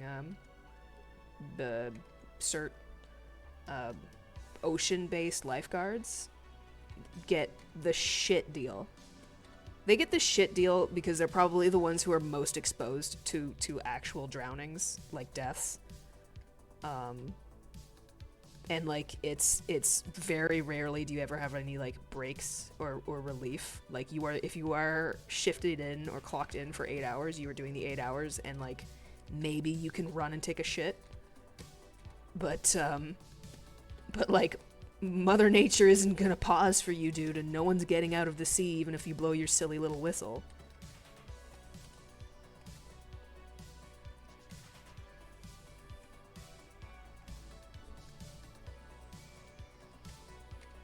Like, I always kind of scoffed at, if you've ever been to a swimming spot on a lake or on a river or on an ocean, I'm sure everybody has, right? That's a universal experience. But they got the buoys set up, and they'll have a lifeguard come on their PA and be like, "Please stay within the buoyed lines. If you're outside the buoyed lines, we won't save you." I now understand that so much better now, having gotten some training. My ass is not leaving those buoys. I am watching you drown from my little station. Nah, I'd win.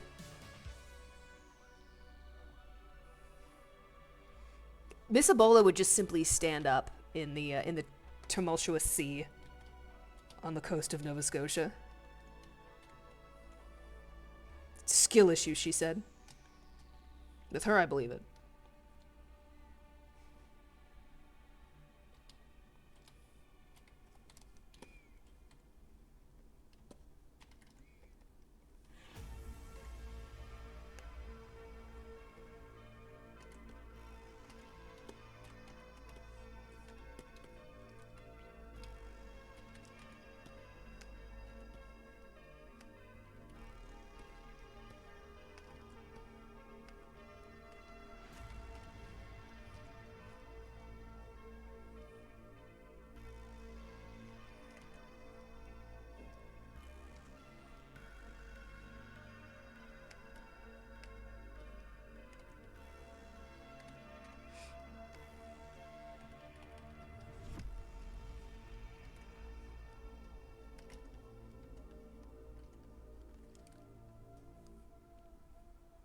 Probably too angry to drown and float as a result of the anger. Yeah, the water around you would like evaporate.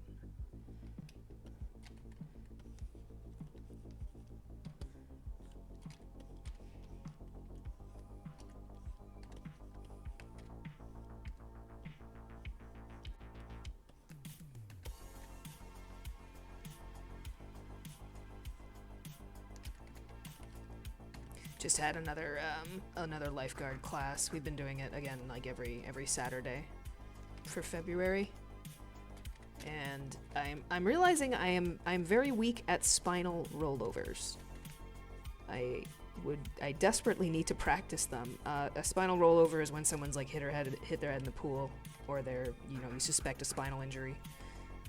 They'll often be face down, so you have to flip them over so they can fucking breathe.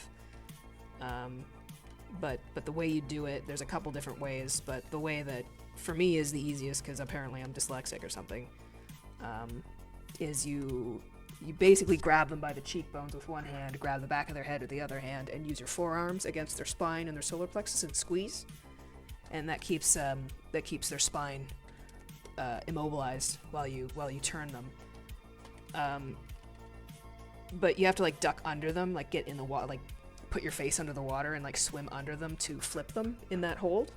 And what I do is I keep not submerging properly, so I'm like hauling them out of the water and severing their spine in 27 different places.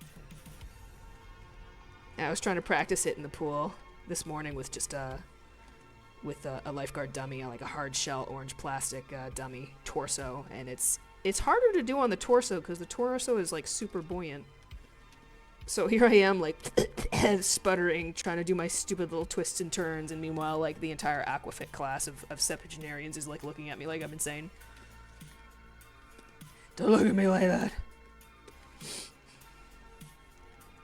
I'm gonna save all your lives.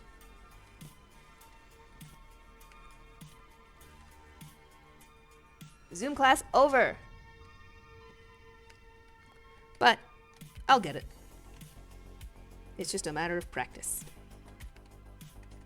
And we got 2 more weeks of this, so next week I'm gonna like grab a bunch of my fellow lifeguard hopefuls and be like, let me break your spine. Let me save you. Just tell them, look, if you come at me with a battle axe, I would dodge it.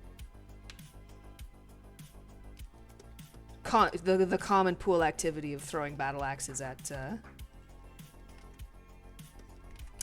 lifeguards.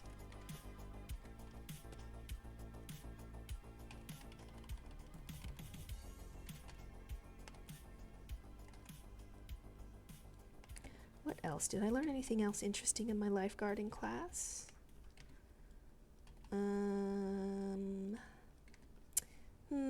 Oh, I learned that literally everybody else in the class has 0 memory of any first aid, and they keep asking stupid fucking questions. I'm literally the only person who apparently reviews all their homework, because I'm a fucking teacher's pet.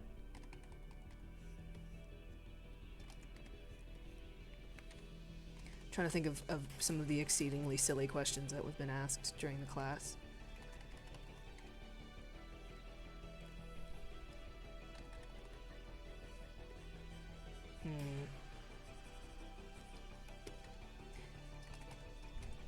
They're not stupid questions. It's just questions that they have already had answered in 3 different other courses, you know? Stuff like, when do we start CPR, which is drilled into your head from the beginning when they stop breathing.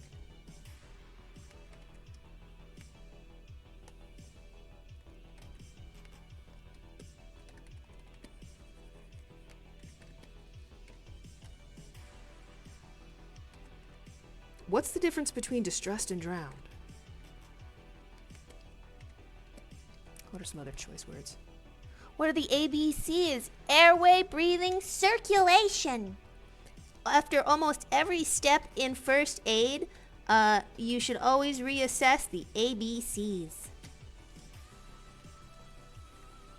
Maintain an open airway.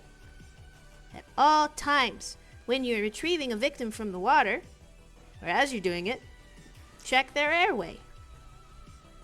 Keep the airway open. Keep the airway open so you can more easily execute a karate chop to their airway.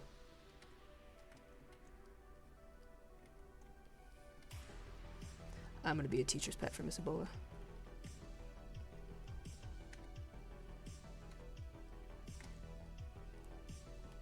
I'm like some kind of first aid genius.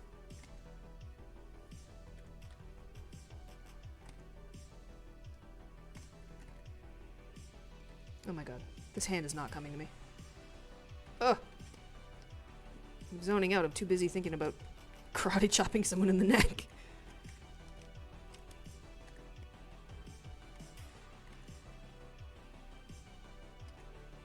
Maybe one of these streams will just be like a quiet study stream, and I'm just sitting here with my lifeguarding textbook and like taking notes, and you guys can all just sit in absolute silence. We learned all about like coroner's inquests and stuff as well, which, I mean, is fun to think about. It's necessary to talk about, but is fun.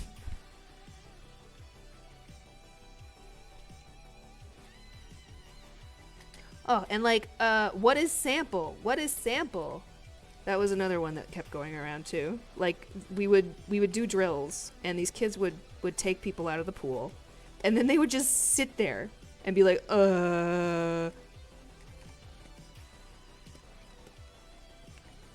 with like no follow-up. They'd completely forgotten everything they were taught. And these were people who were in my class, and like I know from like a month ago. Okay, maybe more like 2 or 3 months ago. Okay, so maybe it's been a bit longer. But like these kids are gonna die. There was actually, you know what? There was a guy in the pool. We were doing, we might have been doing spinal rollovers, and this kid was having a hard time remembering like the procedure for entering the pool, which is basically you give a whistle blast, you make eye contact with another guard, you say I'm going in, and you say what you suspect the emergency is, like if it's a major or minor emergency. And this kid was having a hard time remembering the process for that, and I think he was actually like a lifeguard who was working out that day, but it's like this huge ripped swimmer just starts laughing at me, or laughing and looking at me and going like, he's gonna die. And I'm like, no, okay, be encouraging, but I'm like, oh fuck, dude, this kid's gonna get someone killed if he gets a license.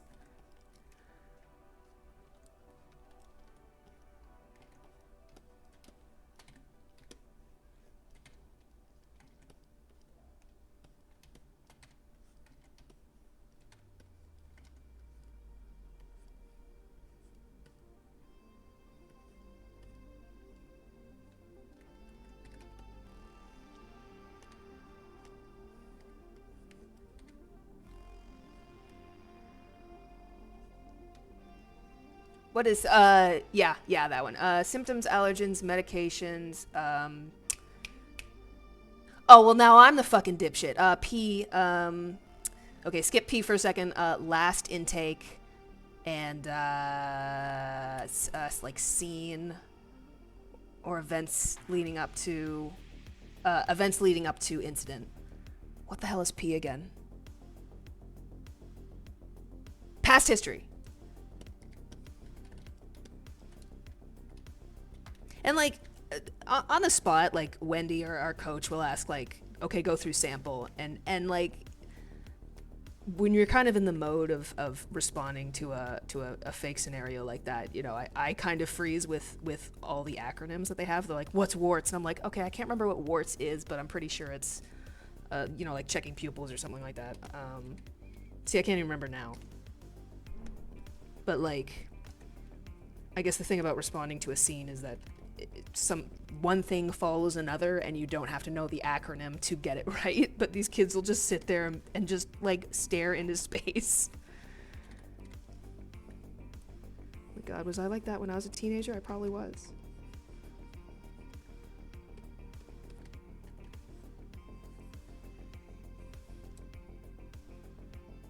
Past medical history.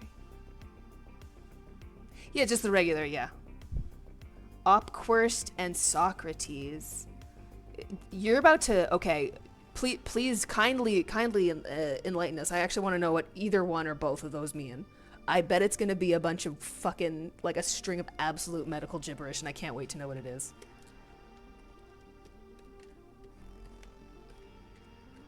Next week we get to learn how to administer oxygen, which I'm sure is actually going to go really good, and no one's going to, like, drop an oxygen canister on their foot.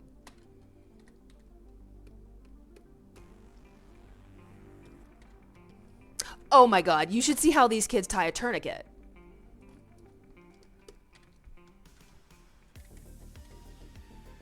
Like, when I was a kid, tourniquet was like the coolest fucking thing you could do. That was like doing like the pen tracheotomy thing. I feel like everybody knew how to do a tourniquet.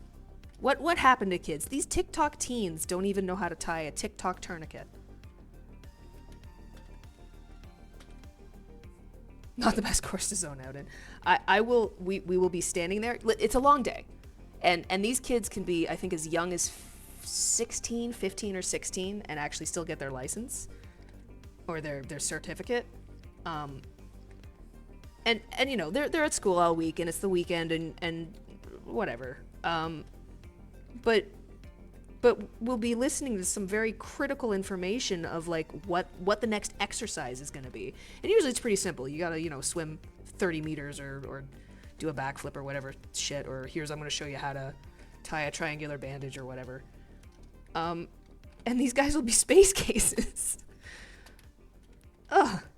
I literally want to be a first aid or a lifeguard instructor so I can be just like, pay attention. Onset, provocation, quality, radiation, severity, time. Okay, now I have to figure out.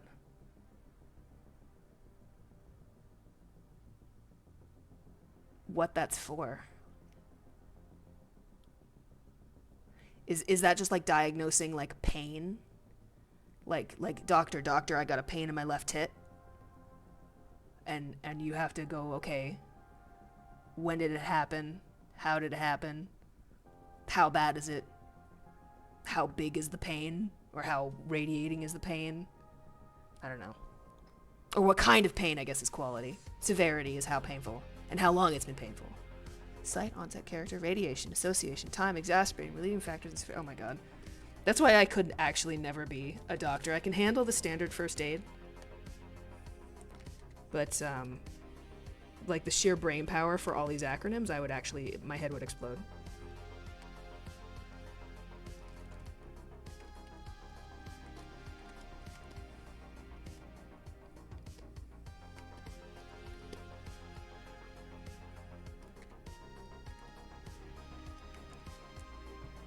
Used to accurately discern reasons for symptoms in history leading up to the acute illness. Very interesting.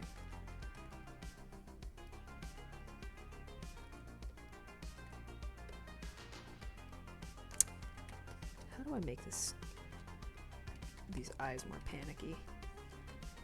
We'll figure that out in a minute.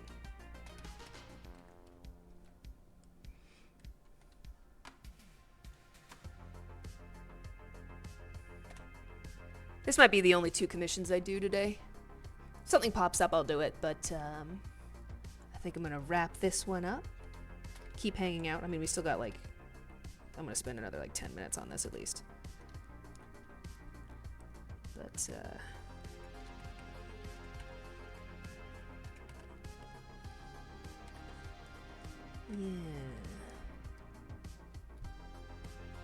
Possible myocardial infarction.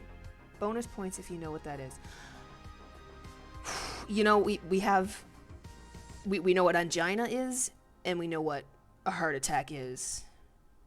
And there's not a lot. Like, we don't have to learn about like tachycardia or any other heart thing. I've heard the term an irregular heartbeat.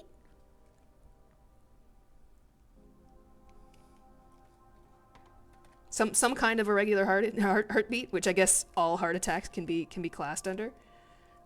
Just heart attack. Okay. Actually, we usually classify all heart attack / angina cases as chest pain.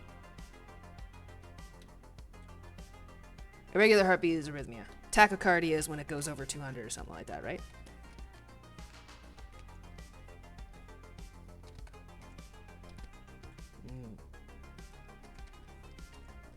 I guess, okay, we do have to know the difference between angina and heart attack, because part of the routine of questions is, like, are you taking any medication for this? Have you had it before?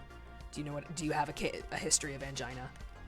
And if that's the case, then we help them administer their nitro. But if it's just, no, I've never had it before, then we assume heart attack, and if they have aspirin, we let them have 2 chewed up aspirin as long as they're not allergic. And if that's not available, then we loosen tight clothing around the neck and shoulders, paste them in a semi-prone, and tell them, you're gonna die! You're gonna fucking die! Then we shake them by the shoulders a little bit. And that usually gets them out of it. Bradycardia is low. The oh fuck, this might be it pain. Yeah.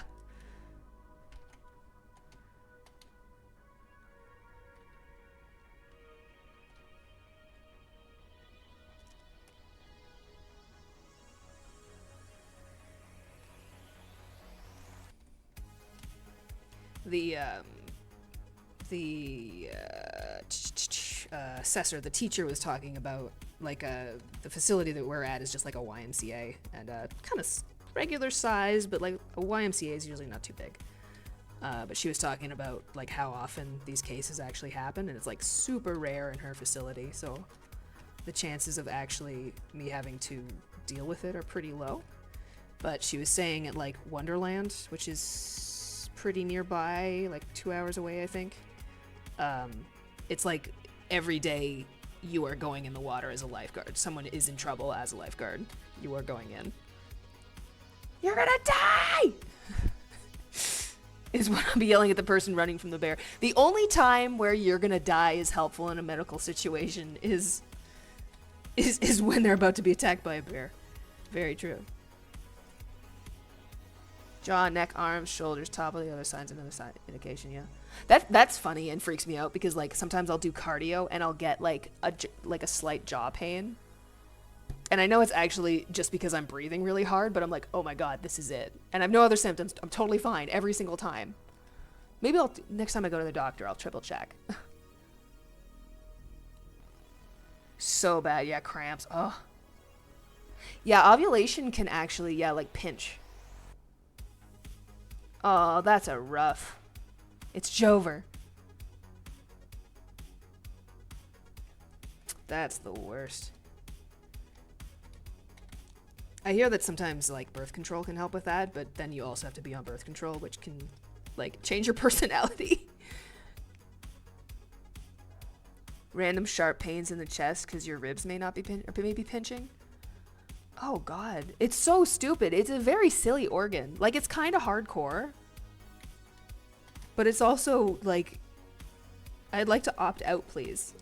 I'm not gonna use it for anything, I don't think. Like, it's good. I don't think even hysterectomies like do anything. So like, there's no opting out.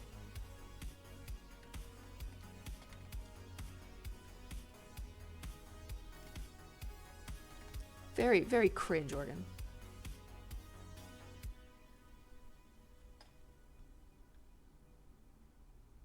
Oh, you're already on birth control. Oh my gosh. Alright, final consolation. At least you know what it is, I guess. Yeah, okay. The health cramps in general. Okay, good.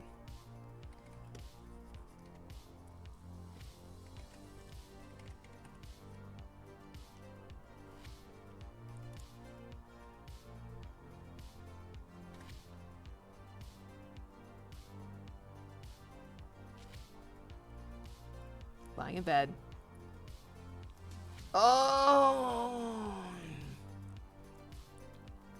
Oh, yeah, I used to get really bad growing pains in like my knees and my thighs.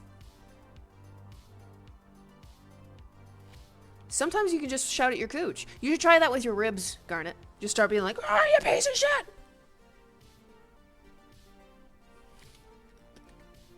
What a terrible organ.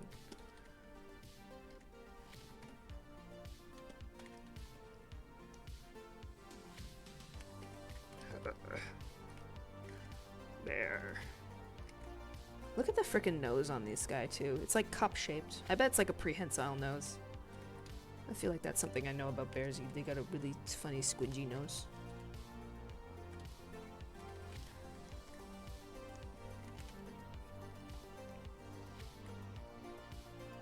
Let's get out.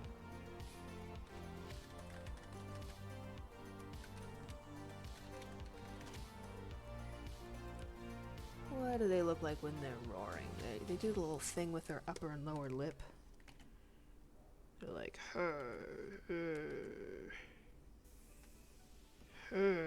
yeah, that's about right.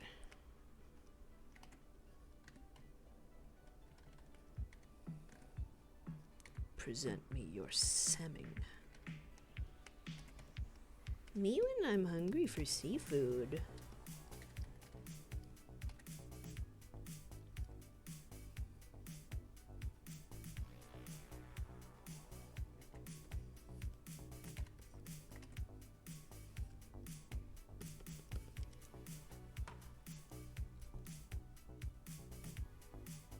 Screaming Chinese over the sound of a chainsaw. What is happening? They're having a good time. That sounds like a grade A good time.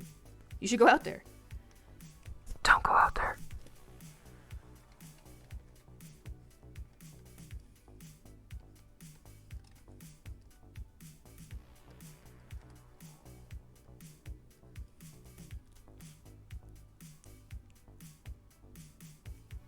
rather have a hysterectomy than a baby TV. Yeah, me too.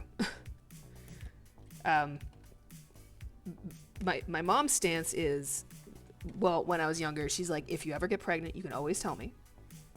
And it's what you want, but I strongly advise that you get the morning after pill and abortion because pregnancy is so hard on your body. And I'm like, damn, she's so real for that.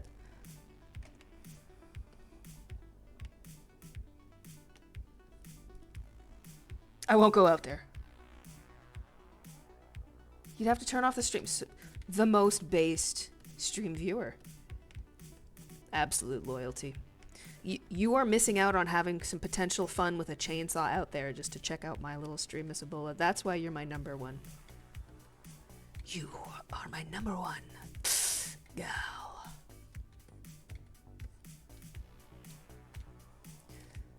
I'm trying to do like the lower teeth into one like nice shape with this bear, but I don't think I quite pulled it off, so we're just gonna...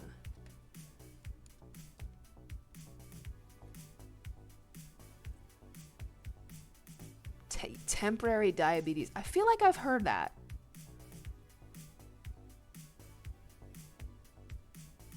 Yeah. Yep. So much work. Yeah, hug and kiss your moms, everybody.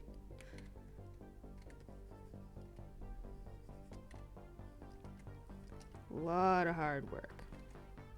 But here's hoping that all your moms consider it worth it. I know there's a lot of not great moms out there, but you know.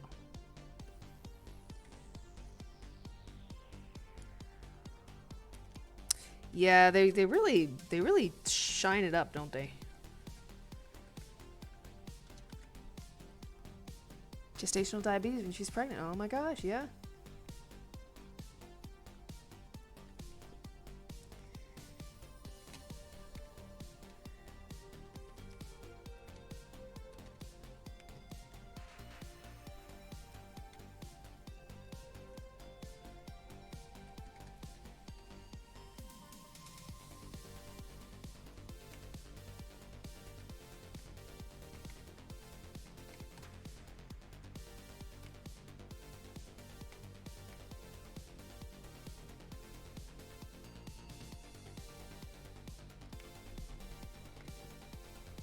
Didn't, man, the history of Byzantium had, like, a horrifying statistic a couple weeks back about, or a couple of streams back, about, like, even if you survive your first childbirth, your chance of death goes up by, like,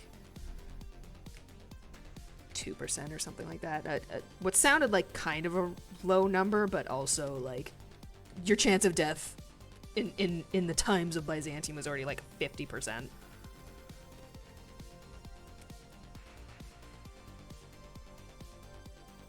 Yeah, I can't do that.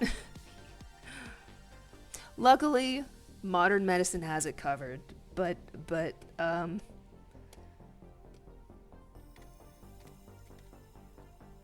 goodness, for the uninitiated, what an exciting revelation, knowing what kind of weird shit's gonna go on in your body. Incredible, don't get me wrong.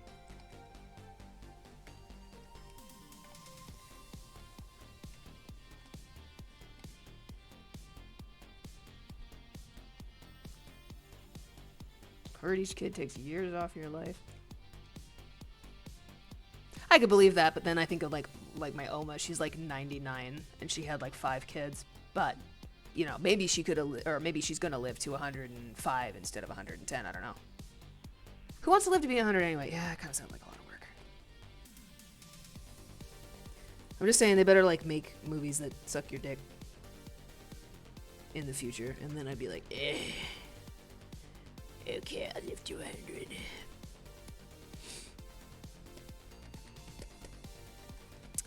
I think we can make this bear a little bit funnier. Yeah, no we can't. We're not making this bear any funnier. It's a very serious situation.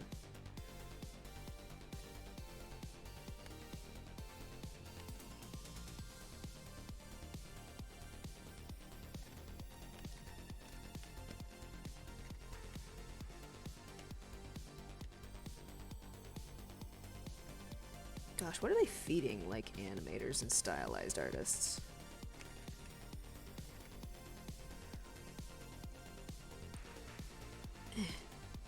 I always know exactly where to put a line for perfect expression.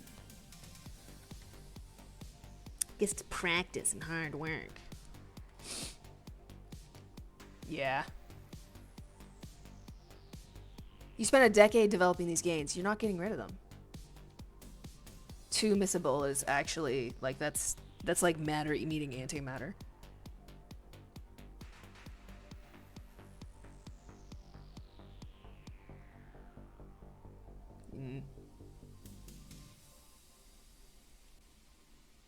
Yeah. Oh god, that shit was real. Actually, well, speaking of my mom, who again commissioned this piece, she actually did like a study on like supplemental estrogen for mothers suffering from postpartum depression. So there's like a period in my life, and she was also like studying on like the effects on like menstruation and stuff. So there's a period of my life when I was a teen where I have to eat like soy flour basically, or soy powder as a supplement to like document results. And back when, you know, I was a teen, I was not like a big fan of weird flavors, and like I love soy powder now. It's like, oh, that goes on Dongo. Yeah, I love that shit. What is like, blech. So all I can remember is like soy powder. But actually, I think she's in the newspaper. Let me see if I can pull it up.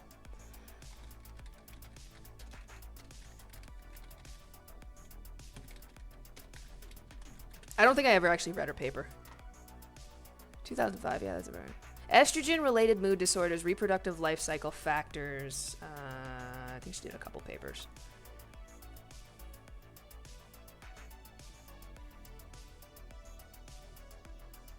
Yeah, numerous molecular and clinical studies have implicated estrogen in modulating brain function, including that related to mood. Very interesting. Very estrogen. Very estrogen. Results indicate that sudden estrogen withdrawal, fluctuating estrogen, and sustained estrogen deficient are correlated with significant mood disturbance. Who'd have thought? My mom does everything. Miss Ebola, okay, my mom is a geologist for like 30 years. And then she did, I think out of the blue, this paper on estrogen and postpartum depression. And then she did radon, study of radon in basement homes. She was like going around and putting sensors in people's homes. And then she also, right now, she's working for marine fisheries or something. She's like doing stuff with like shipping lanes and ensuring shipping lanes are making sure all the boats are on their shipping lanes so that they don't damage the ecology. She does fucking everything. And meanwhile, I can't even draw the snout of a fucking bear. Exactly. This is so true. Except I'm a better writer than her. She had me proofread some of her scientific papers. So, checkmate. This fucking bear, though, it's so bad. It's fun.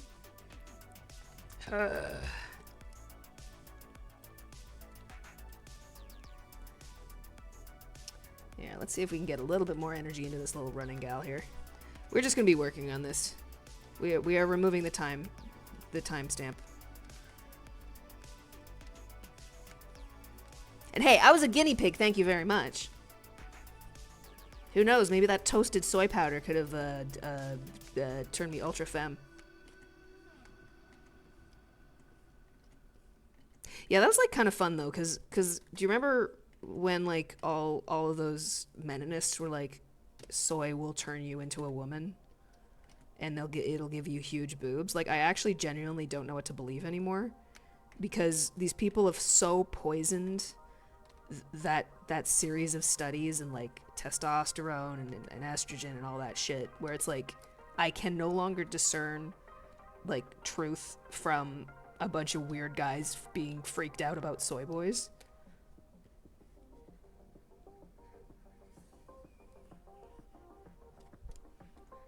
like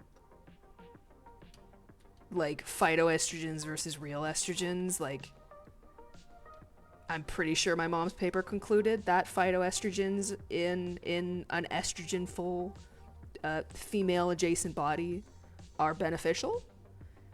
But then again, I don't think I've read through the paper in 20 million years.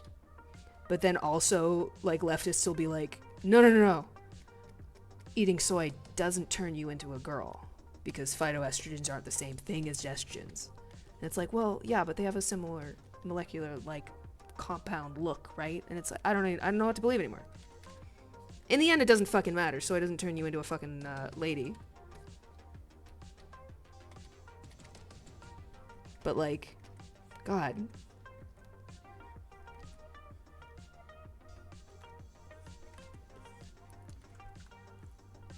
Your life would be so much easier. Remaining sexual and deal with that whole other category of life, real life body horror. So true. They're all goddamn lighter. Miss Ebola is literally the only one you can trust here, folks. You want a bigger boob, so you just got a bunch of soy. Geologist 2. Guess who's here? Ma, you have to explain the difference between phytoestrogen and human-generated estrogen. Don't do that, actually. Yeah, that's exactly what I'm thinking of. H. Bomber guy did that soy-rich diet because all of these right-wing freaks were like, you're going to turn into a lady, you're going to get man boobs. And he was saying phytoestrogens aren't the same as estrogens. And I'm like, yeah, but... close account of postpartum depression and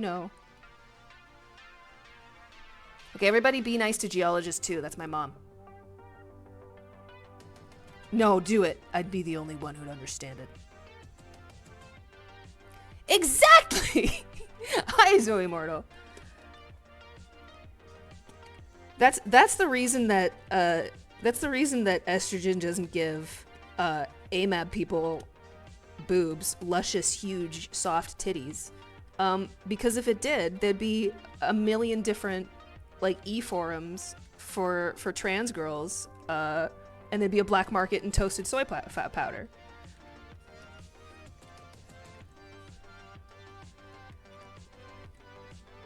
Ma, somehow we got on the discussion of postpartum depression and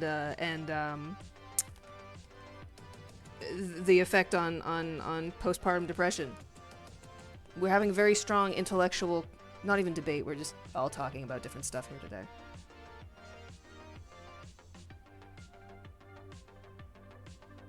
You got all that excess of tea that gives you more hair instead of making you bald. I thought it was the opposite. I don't know. I'm not an endocrinologist, it's a thing. Your mom sounds cool. She is pretty cool. Yeah, Ma, everybody was giving you compliments and saying how cool you were. I was like, I don't know.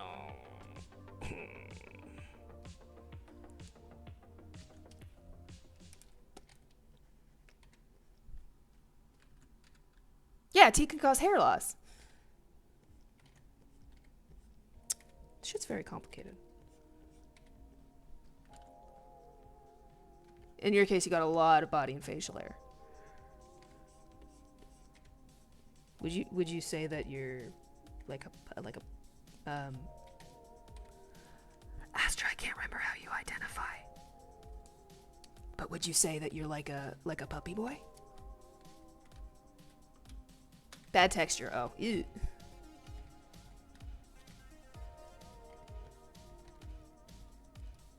I think I drew this arm too big.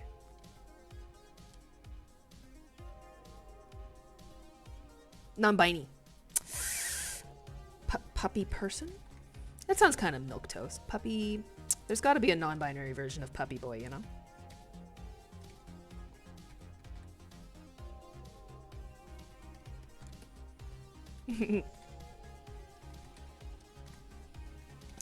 And I mean, like, you are puppy pal. You're very puppy pal coded.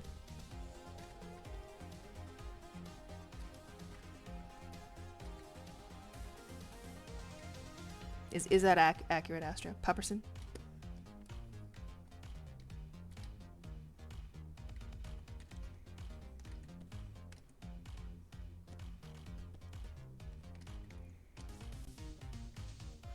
Just randomly making, just sitting here with your hammer and hitting a rock. That's what we're doing today here.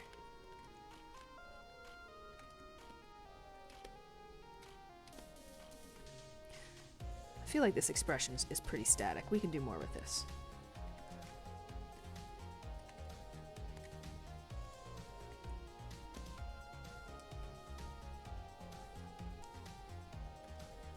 I love dogs. Good. You've been promoted.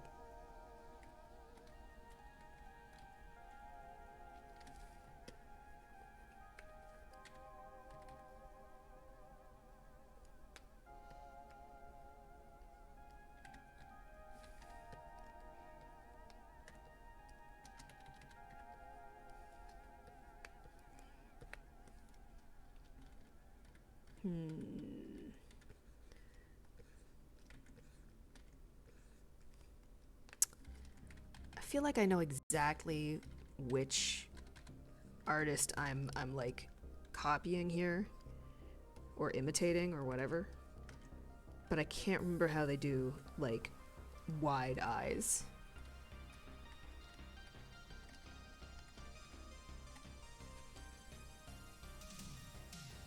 Can't say for sure if you're a dog or a cat person. You just say you love them both. Yeah, I'm kind of in the same boat. I still like really want a cat, but my brother is like super allergic. Maybe not super allergic. Like he won't drop dead, but he will not visit my home if I have a cat because he'll just be like the whole time. Which I mean is a huge bummer for me because he's loud and annoying. Give him a real Godzooks look, yeah. Just get a Sphinx pad. No, Miss Ebola, I got you. It's the oils. It's the skin oils on the cats. It's not even the dander. Can't even get a Sphinx. It's bullshit. You can knit them little sweaters, though. Oh. Or put them in like a little cat hazmat suit.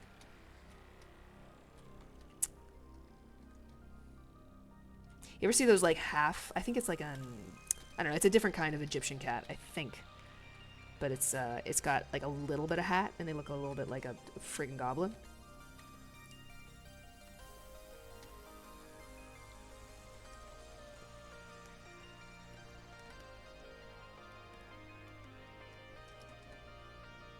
I don't know what I'm doing here with the boots. For some reason I was like, oh yes, rubber boots, but like you wouldn't be going around in like a rock field with rubber boots.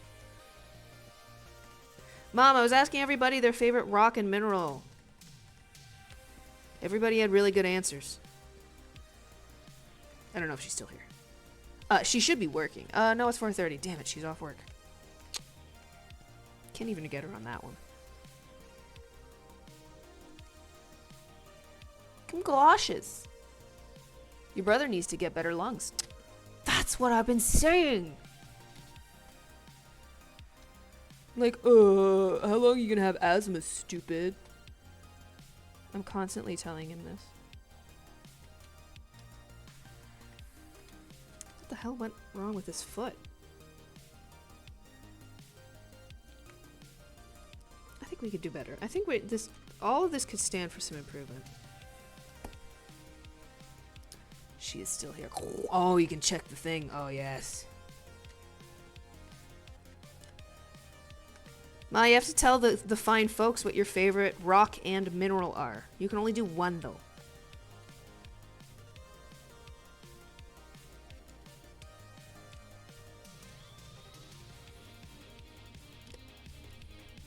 She's probably feeding that very silly dog, Rennie. Let's put Rennie in chat. Oh my god. I don't think Mom knows that I have a Rennie emote.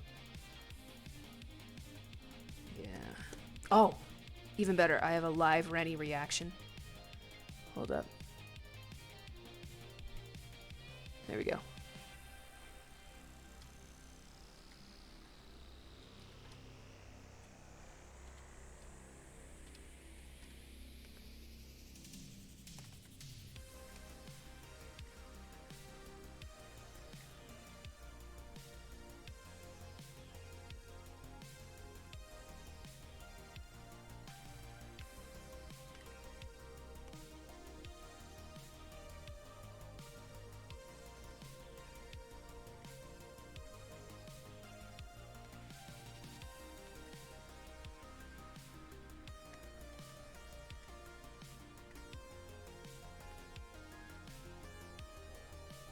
I'm also realizing I can go on a huge rant about like Yeti coolers and how much bullshit they are.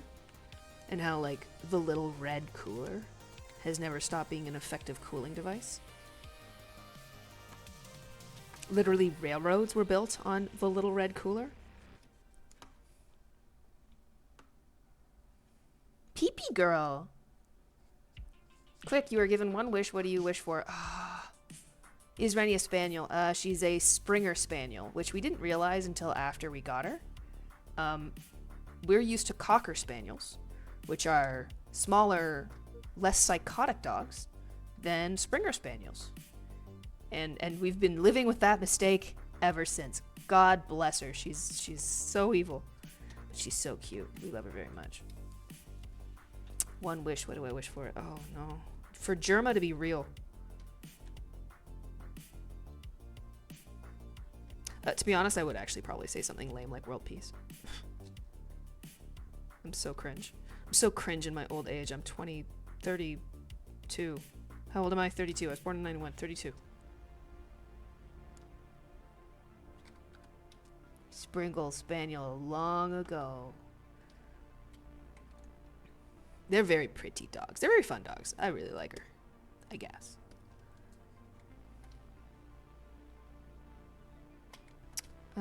What else do geologists do? They eat rocks.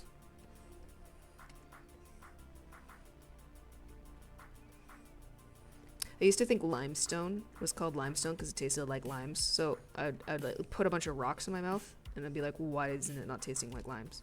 What the hell's going on? I've been lied to. True story. I want to either change all protons to electrons and all electrons to protons, or stop all particles of matter for 1 second. So you want the world to end? The universe to end? Oh, he had one of those dock tails, so it was just a little... Oh, they're so cute. I'm like 50-50 on dock tails. I'm like, oh, they're so cute, and all of our Cocker Spaniels had dock tails, but I'm also like, oh, well, it probably hurts, and I wouldn't want to hurt the little puppy. And Rennie has an undocked tail, but they are really cute. Very silly looking when they have the dock tails. Only for a second, Miss Ebola, I'd have to consult a physicist on this one, but I think that might actually kill us all, which...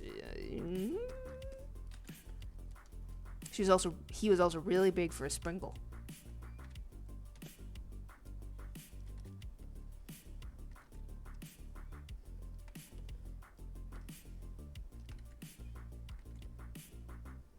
The Chunker.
We used to have a pepper plant. It produced one pepper.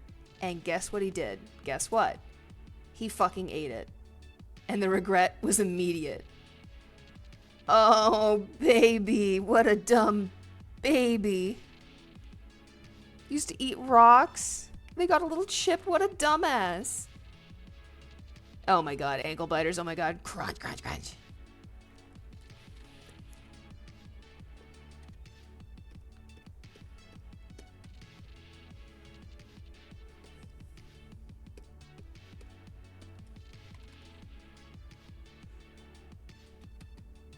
Hey, Vex, thanks for the 95 bits. That's what that looks like, right? No, it's cheer. I don't know if that's bits or not. Well, thank you for the 95 of some denomination of possibly money or cents or something more ephemeral. He had some psychological problems. Aw, separation anxiety. Oh, poor baby. That is bits.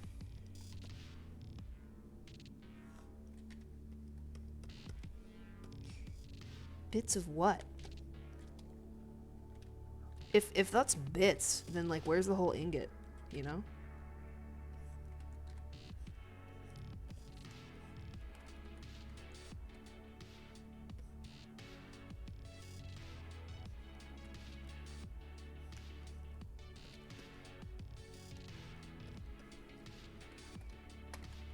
Gotta do a couple lumps in here, yeah. So everybody knows that it's rocks we're eating today.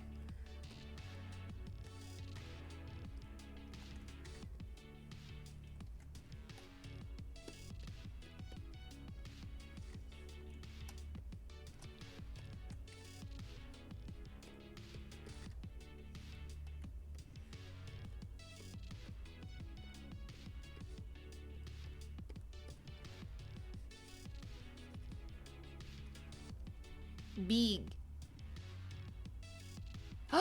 These are also bits. Oh! Thank you for the 30 bits! I now know what bits are. Oh, guys, I don't know what a $1,000 bill looks like. You shall give me $1,000. Is that gonna work? No, it's not gonna work. Hey, Thermo. Sup, nerd? I can't believe you'd call me a nerd after I listened to 3 episodes of the History Byzantium podcast and then proceeded to talk about rocks for 2 hours. I've never been so accurately portrayed in my life.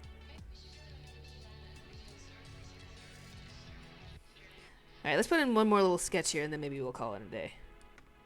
Career ruined. Is that a man eating rocks? Let's see. Thank you. Oh, the classic. You know to give me the classic bills. Thank you, Miss Ebola. What do you think the $1,000 bill had on the other side, though? Bill, bird, Canadian. I miss these bills. I like seeing the birds. Purple martins? Pine grosbeaks. Aww. Ah, I miss these birds. Man, I was looking at $10. Had an osprey on it. I forgot that. I've had a kingfisher.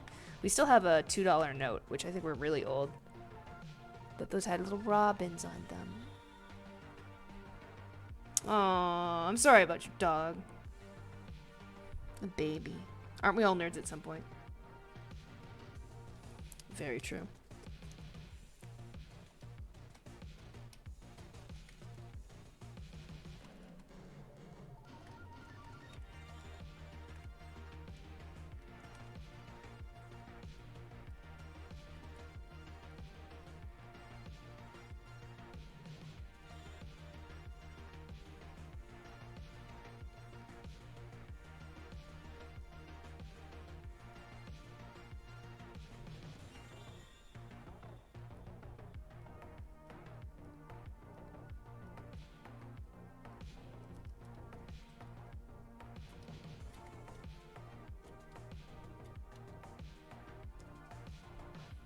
$13 good age for dog size, yeah.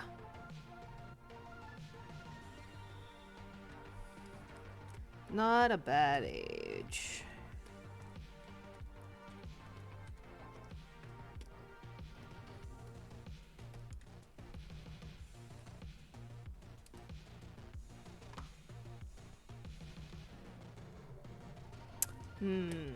Okay, let's fill this one last spot with something.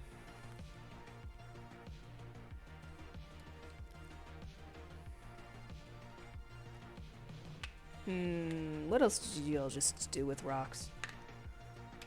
They eat them, they pick them up, they fight grizzlies for them. Is this supposed to be German? No. Why? Oh my god, because of the geology stream? Okay, first of all, that wasn't geology, that was archaeology. He called it archaeology. There's a difference. They stack them. They do stack rocks. Oh, we should have our building a little Inukshuk. That was a really good stream, though. And to be honest, every character being Jerma is true and real, because Jerma lives within us all. He's an ancestral human memory. We need a reference sheet for the rabbit with a large dong for reference. Yeah. Shit. There's so many different good iterations of the Dick Bunny. Let's quickly draw that Dick Bunny. In case anybody missed it, Gianni had a print signing stream on Saturday that I missed. And on one of the prints, he drew this fantastic character. He's actually so artistic. I'm very proud of him. And he had like big muscly arms. Sometimes Gianni will show like visions of his rich inner life in the form of like these illustrations and little drawings, and I'm like, oh, he's so talented. He should be an artist. There it is. Oh wait, he had abs too, didn't he? And like little nipples, little bunny nipples. That's your reference sheet. I remain as a performance artist.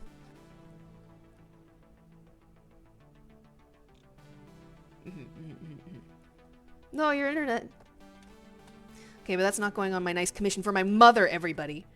This was supposed to be for my mom, and look, I'm drawing the Dick Bunny on here. Jesus. She's gonna throw up. I'm glad your mom came to this stream, yeah.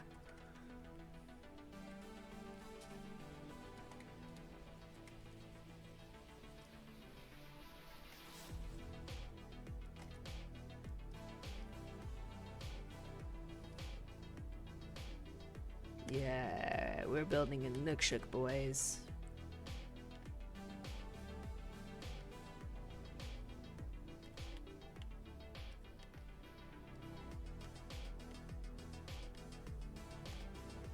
I think that was one of the first things me and Gianni did when either he visited or he came to Canada permanently, is we made little Inukshuks. There's Ottawa's like right on a river, so tons and tons of river rocks and like great flat places to build these little guys. Me when I...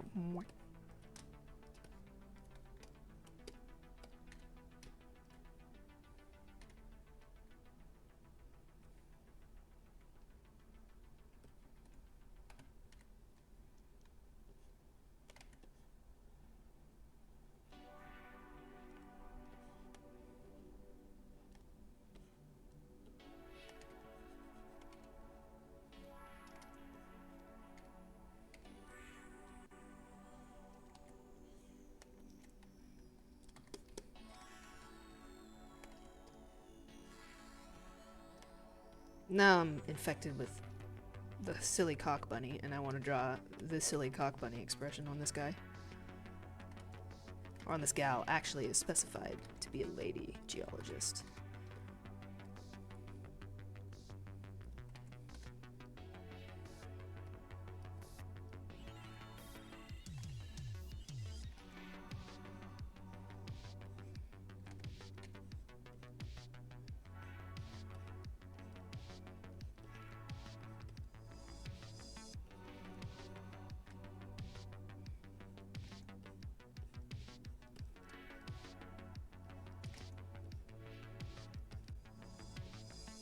Very proud.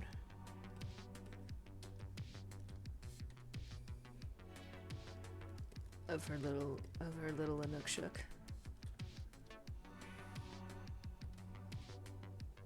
Oh yeah.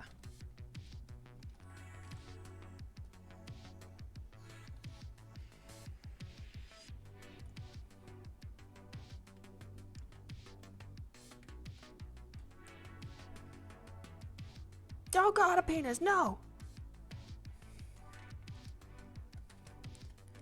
Gianni's such a good artist. Wow.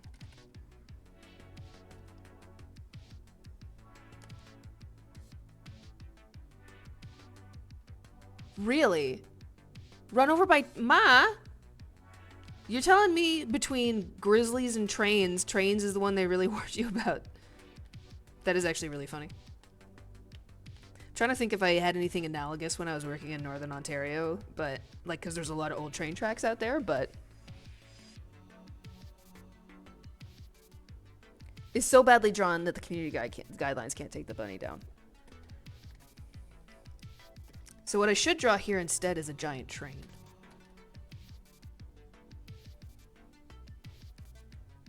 Trains. It's a train.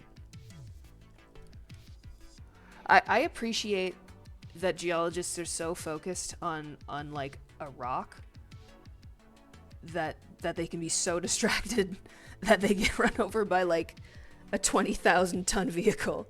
What is this guy? He's a geologist, Segi, or she's a geologist.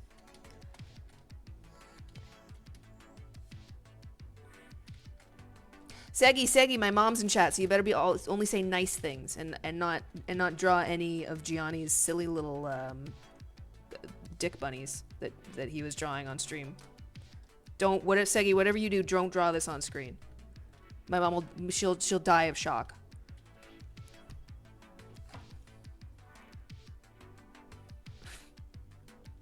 I won't. Ma, Segi is a very cool friend of me and Gianni's.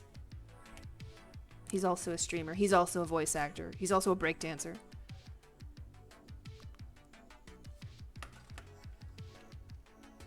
Everybody in this chat's actually very cool. I could give everybody in this chat an introduction, but I'm not going to do it because guess what? I'm probably going to end the stream very soon. The train is the natural enemy of geologists. Ms. Ebola, what's the natural enemy of a cardiac surgeon? And you're not allowed to say something lame like plaque. Unless it actually is your mortal enemy. There's actually an animated video on YouTube going over how to kill a geologist. I've not watched it yet. I will look that up after the stream. And if it's appropriate, I'll send it to my mom. But if it's not appropriate, Gianni cannot dance. Segi can dance. Isabella says she's her own enemy. When you're wrist deep in someone's chest cavity, you're like, oh. Do you want me to teach Gianni? Segi, I would love that, but I know exactly what Gianni would say.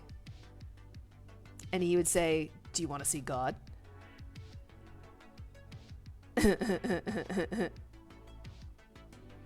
I can't dance, but that doesn't stop me from dancing. My inability to dance is likely messing with my ability to be a lifeguard because I can't help but feel that my suckiness at doing a spinal rollover is because I was always bad at dancing. I was like the musical kid, and I could do the singing, I could do the acting, I could do the stage setting, whatever. Could not do the dancing. Terrible at the dancing. Had the enthusiasm, but oof. He would say that. All right. Gamers. Okay, I'm actually going to take out this cock bunny before I forget to take him out.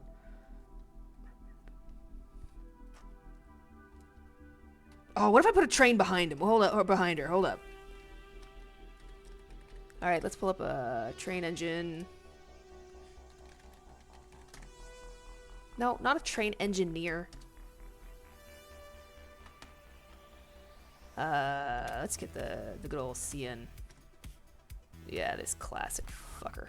Yeah, this friggin' guy. Oh, yeah, baby.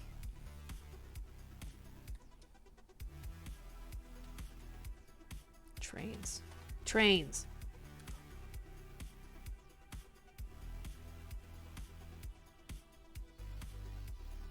Overworker depression. That is real. Yeah. Miss Bullet, you better take care of yourself, babe. And just know that you could do literally anything else if cardiac surgery gets too big. Waiting for your streamer career, actually.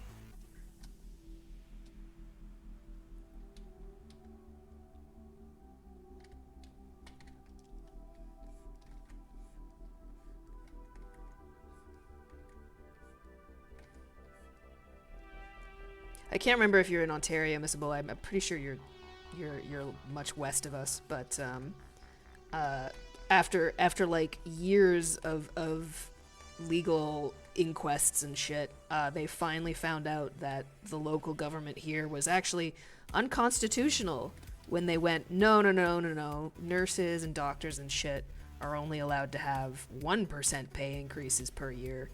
And also we threw a bunch of them in fucking jail because they protested poor wages.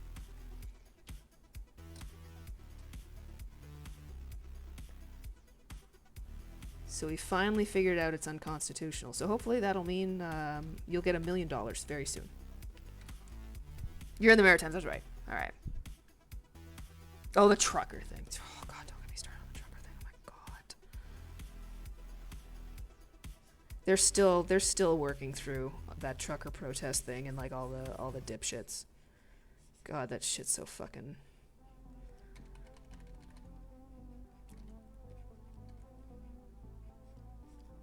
For context, folks, there's a big rally of truckers during the pandemic. They went out to the Parliament buildings, kind of, sort of, not really close to where I lived, and they just honked their horns for, what was it, 2 weeks straight?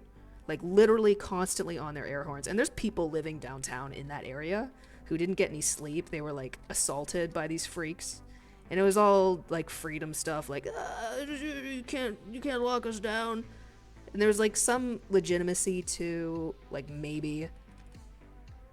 Like, they didn't want to get vaxxed, which, I mean, points off for a terrible opinion. But whatever. But they were being put on suspension because they weren't allowed to go over the border unvaxxed, which, fucking fair enough. We were in the middle of the pandemic. And we are still prosecuting all these people who, like, critically stopped traffic, who started building, like, houses on Parliament Hill, who assaulted people in the streets. There's a bunch of, like, very weird Christians who came out too, and they started, like, honking these big horns, which is supposed to be some kind of weird accelerationist thing. They were, like, trying to signal it was the end times because they had to stay home. It's just a huge mess. We're still figuring it out, though. We're taking our time. It's resources and manpower, yeah. I believe it.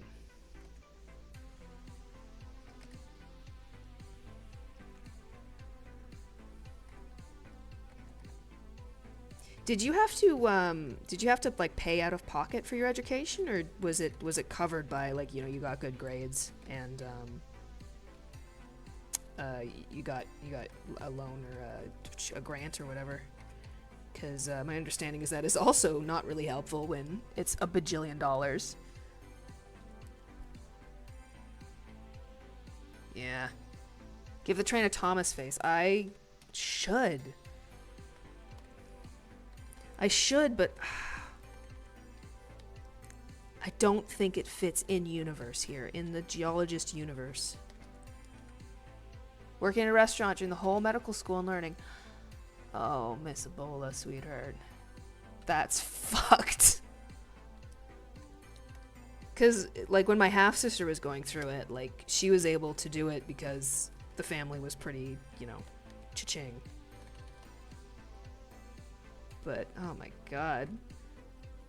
What's wrong with this picture? Do you think maybe we'd be able to solve a lot of these problems with free education? Grants, and sure, but doesn't cover 10 plus years, yeah. Like, I'm pissed because I have, like, 1 year of school debt. Poor me. And that's for, like, not even a real degree. God.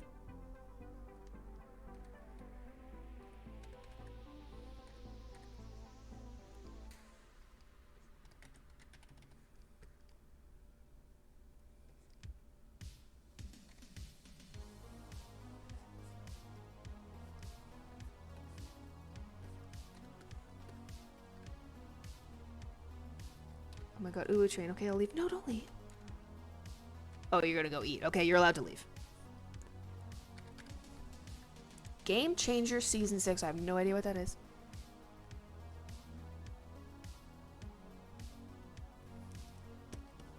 Have a good rest of your day there, Thermo. I will not be here when you get back. We have to go grocery shopping later.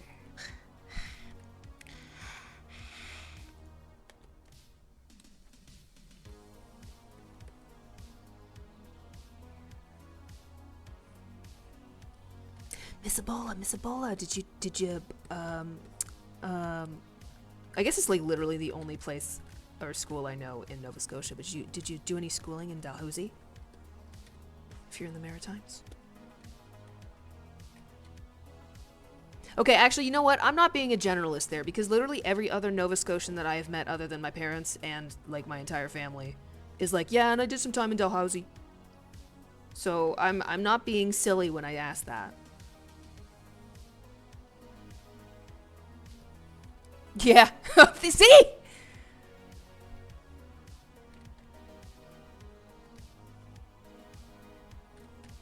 Is it the only university?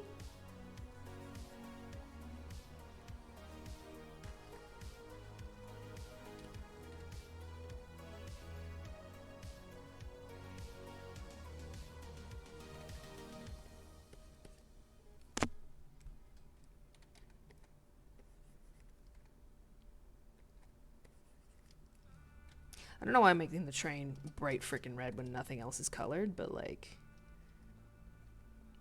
I don't give a shit. I'm just actually like that cool. I just don't like care. This doesn't make much graphical sense, but I think we left sense behind ages ago. I don't know how to draw trains. It's the only one that matters if you want to go into a medical field. That's funny. Again, for me, it was like, okay, parents are both geologists, so it's like the geology school. Like, I'm pretty sure my half-sister went there too. Like, did my uncle go there for friggin' architecture or whatever? Oh my god. Choo choo.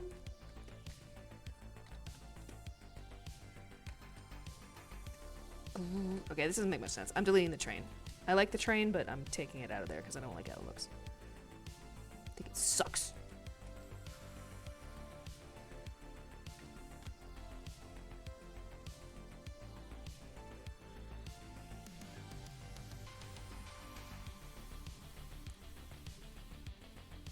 I like trains immediately hit by train.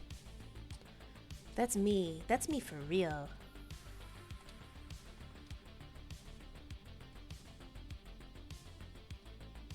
Alright. I think that's just about enough. That's enough goofing around, everybody. Now settle down, class. It is time to call it quits. Another fantastic piece by Marika, thank you very much. Oh, stretch. Oh, yay. I'm hearing that in the V1 sound voice, or sound bit.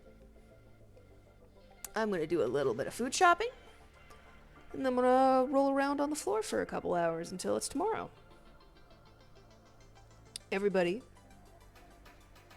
buy cheese. I will actually buy cheese. Cheese is literally on my list. Astra, have a nice eat. Everybody else, be good.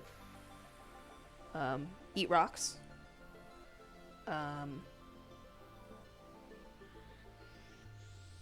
No, you know what? I don't think I did, Garnet.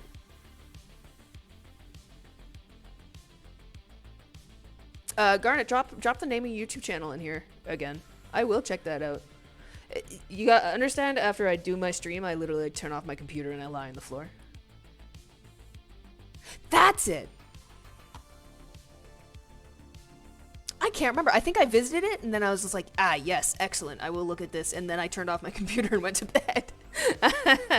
But yeah, drop the name of your channel in here again. I know, like, isn't it just literally, like, Garnet, or a relative of Garnet? You might not be able to drop a link here. I think me and Miss Ebola and like one other mod are the only people allowed to drop links, and I can't remember how to undo that. I think I'm going to change that in the future and just let anybody drop links, and if they drop an unsavory link, I'll just kill them instantly on the spot. but I don't know how to change that on the fly.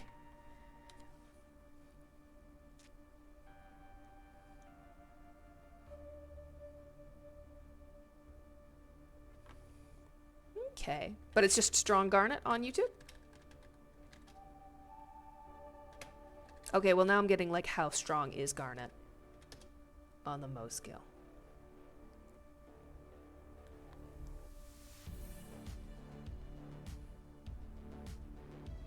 Okay, underscore. I'm gonna check that out.